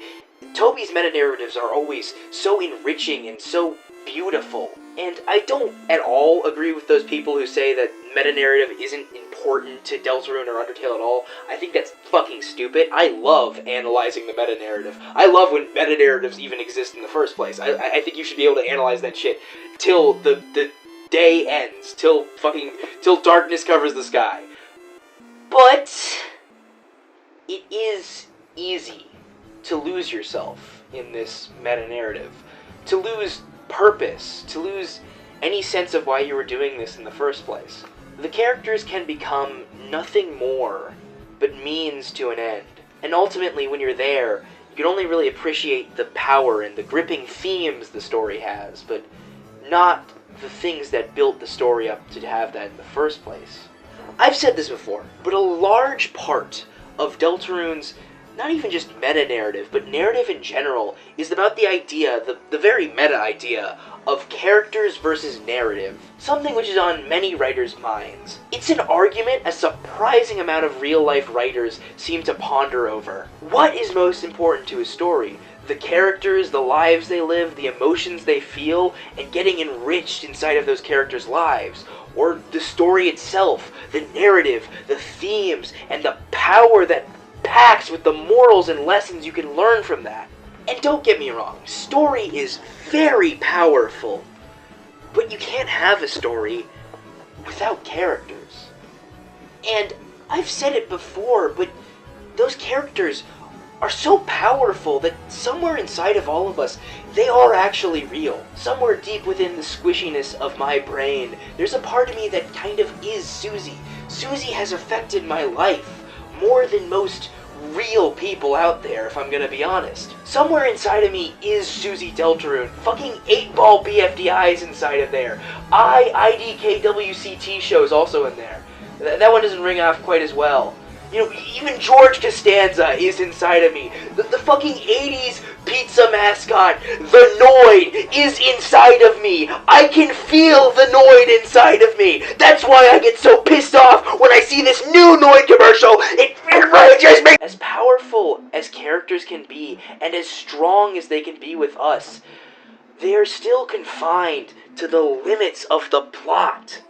One day, there will not be another word spoken of or by Susie Deltarune. However, I do not believe that day is anytime soon. I think that day will happen, but not till long after everybody watching this video is dead.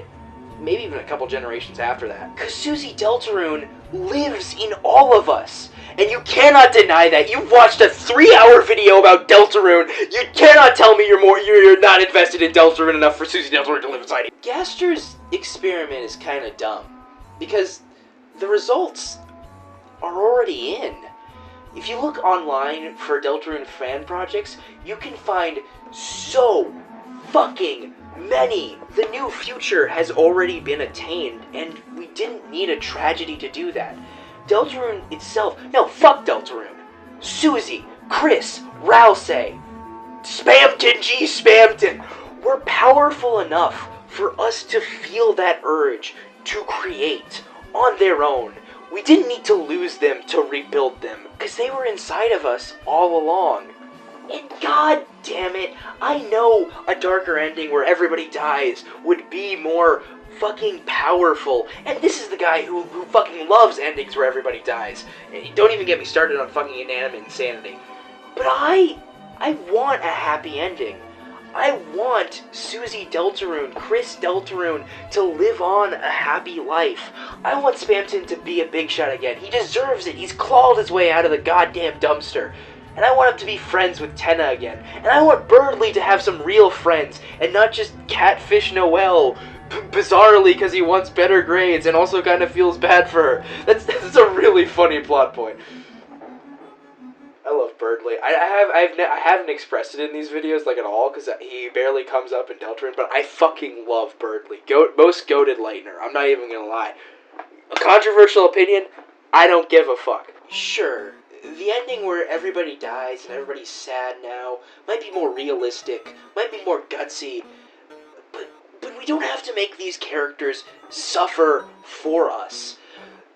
Just because we can't be in Deltarune doesn't mean that the characters of Deltarune should suffer. The lessons that I spoke of earlier, they're not really lessons. What do you learn from that, other than the world is cold and sad? And I don't want to learn that again. And I think if we just see beyond the fourth wall and break free from the Gaster point of view, we can find ourselves a happy ending.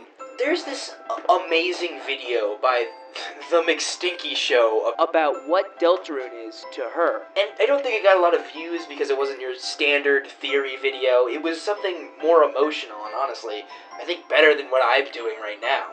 There was something beautiful about the way McStinky. Goddamn, I ruined the fucking I'm sorry, I can't call you that, man. Big fan, you made a great video, but God, I can't use your name. It's fucking ruining the. There's something beautiful about the way they see Deltarune in this video, specifically when it comes to the terms of the soul. She interprets the soul as a metaphor for Kris's hope, Kris's consciousness. The guiding force Kris has to help them get out of bed each morning, and something that Kris deeply rejects. I'd heavily recommend you go check out this video for a more in-depth look at this interpretation because it's very good. And I don't know about you, but this interpretation kind of completely floored me. Because I think this was a genuine metaphor that Toby had on top of all the other ones. But I couldn't see past the meta. For so long, I've seen the soul as nothing but us, the player. But this metaphor, it just completely slipped past me. And because McStinky looked beyond the meta, she saw something beautiful I had never seen before. Our purpose of being in Deltarune, well, at least it should be, I'm looking at you, Gaster, is not to be a player. Deltarune isn't about us. What we're supposed to do is guide these broken people who need our help and give them a better path to find. And if we get too caught up in the meta, if we get too caught up in who we actually are, we can forget that. We can forget that we're here, and that we can actually make a difference for good. In order to even get down the weird route, you have to have at least a little bit of meta knowledge. And to actually perform the route, you have to, similar to Undertale, completely separate yourself from the game. Lose everything that you cared about as you watch these characters become the people they shouldn't have to become. You have to truly accept your role as a player, and not an actual force within Deltarune's world. I think the weird route will lead to a literal death of the author. I think eventually, in the weird route, we're probably gonna kill Gaster and take his place as God, and find the freedom that we are so seeking as players. We're not gonna free anybody but ourselves. And that's why I don't play the weird route, unlike you sick fucks. Also, because I'm too busy editing these monstrosities of videos. God damn, it's been 3 months. I keep saying it, but it's been. And sure, while I've been denying the meta here, and denying lessons and morals and all of that for a second, to truly give ourselves a happy ending, there is actually a lesson to be learned here. A better future is possible for all of us. Because, sure, real life is really fucking hard. I can't stop Israel from committing a genocide, or Donald Trump from eating our goddamn government whole, or punch Hassan Piker in the face for spreading misinformation and radicalization. I can't do any of that from my humble little abode here. But that doesn't mean I have to be miserable. Hell, even those in much worse circumstances than me, they don't have to be miserable either. Which I know is a privilege to take, but hear me out for a second. I think a lot of us would look at a man dying in a ditch and see he's happy and assume that that's some sort of delusion. But I don't think it is. Life has a funny way of making us all fucking miserable. Even the billionaires at the top aren't immune from this. I can tell you that a happy person doesn't have the need to absorb money like this. But that misery can be broken from, no matter your conditions. Because at the end of the day, it's all a matter of perspective, a matter of your interpretation. That man dying in a ditch is not in a good place at all. But yet somehow, he continues to smile. And it's not impossible to be that man. I think as long as we have hope crossed on our hearts, as long as we can interpret our future to be brighter, it's possible that it will be. Deltarune is a game about hope, and hope is a real powerful thing. Even if life beats you to the ground, which it will, because it wants to, hope is still there with you. If you're in the worst position imaginable, if you have that hope, there will always be a part of you that will be happy. And maybe your life is terrible, but at least you have that one part. I know I've certainly had moments where it feels like life is pointless and never-ending misery. But it's all just a matter of the way you see it. My friends, a brighter tomorrow is possible, and you just have to grab it.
...2021 for me was the tail end of some of the worst moments of my life. I was starting to come out of a very deep depression, so bad that I can honestly say I didn't leave the house or talk to any friends for months on end. I remember hearing about Deltarune Chapter 2 around the lunch table from some friends at school. Ultimately, I didn't really think too much about Chapter 1, other than it being a pretty neat story, and Jevil being pretty cool, and something Gaster, and the meta-narrative was interesting. But it wasn't like I disliked it, and with Toby continuing to keep the price free, there was no reason for me not to play Chapter 2. I remember booting up my Nintendo Switch and having the living room all to myself for once, and wide screen of a TV glow the pictures of Deltarune into my mind really made it feel grand and beautiful. It definitely helped that two of what I'd consider to be some of the best characters in the game featured as main antagonists for a majority of this chapter. I'm still pissed off I never got to play as Birdly though. That was the one thing I was really hoping for from Chapter 2. But there was one character in particular that really made me feel the power of Deltarune, the themes, and the gripping story. And that, of course, was Spamton. Spamton's story is very sad in a lot of ways that reflected upon to me.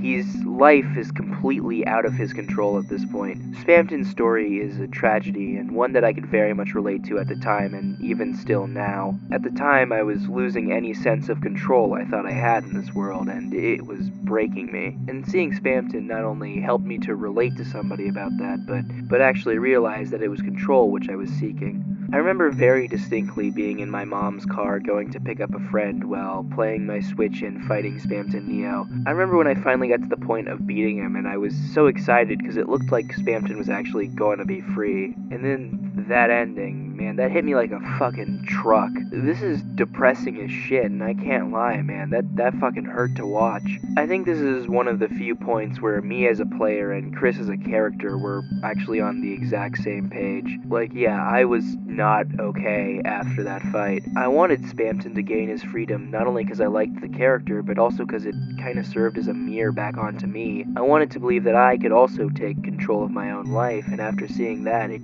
seemed impossible. This moment also made me realize how much I relate to Kris as a character. And I mean, an introvert who often expresses themselves through pranks and funny little bits, and is seemingly losing all their old friends and doesn't really fit in with most of the community, has family issues with the one most beloved member of their family being gone, and has isolated themselves away from everybody else, and stays up late and sleeps in the day, and feels like they have no control over their own life.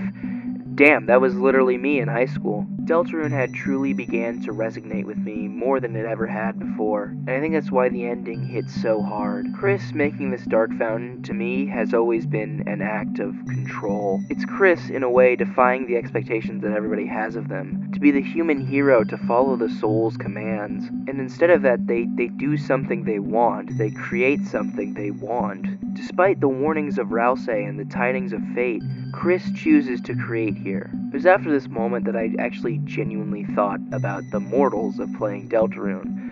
I kinda didn't want to play it again. I didn't want to be an oppressive force over Kris's life. And Kris is just the vague idea represented by a bunch of pixels on the screen, but Deltarune and Kris's character really resonated with me.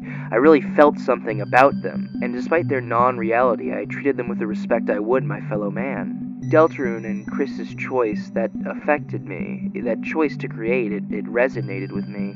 And while there's lots of other factors, I assure you, I don't think it's a coincidence that after this point, I did really begin to create again. I made so much shit after this, some stupid and just absolutely dumb, but I still loved all of the stuff that I made. And I don't want to credit this all to Deltarune, because my life is a bit more complicated than that, but I have to acknowledge that it's not a coincidence after this. I experienced what I could say was some of the best times of my life. I remember one day in art class when I was just working on this assignment, and all of a sudden it just hit me that I was happy. I was somebody who'd been so depressed and paranoid and sad for so long that it was just weird. It was a weird emotion that I just felt with no interruption. And typically a realization like this would make me paranoid for the loss of said happiness, but I don't know. I just held on to that hope, and it kind of worked for me. I'm not going to say it was just happily ever after then. I am not going to pretend like I haven't been paranoid or depressed several times since then, but I think I'm a much brighter person than I once was. And if I'm being honest, my circumstances haven't really changed. It was all just a matter of perspective, a matter of the way I saw it. When I say that Deltarune's hope is a true power, I speak from experience. hope can really brighten a bad situation and make something horrible into something beautiful. And Deltarune really just is that something horrible being turned into something beautiful. Deltarune is something that grows inside your heart and makes you believe the impossible can be possible. And maybe it isn't, but it's the belief that matters.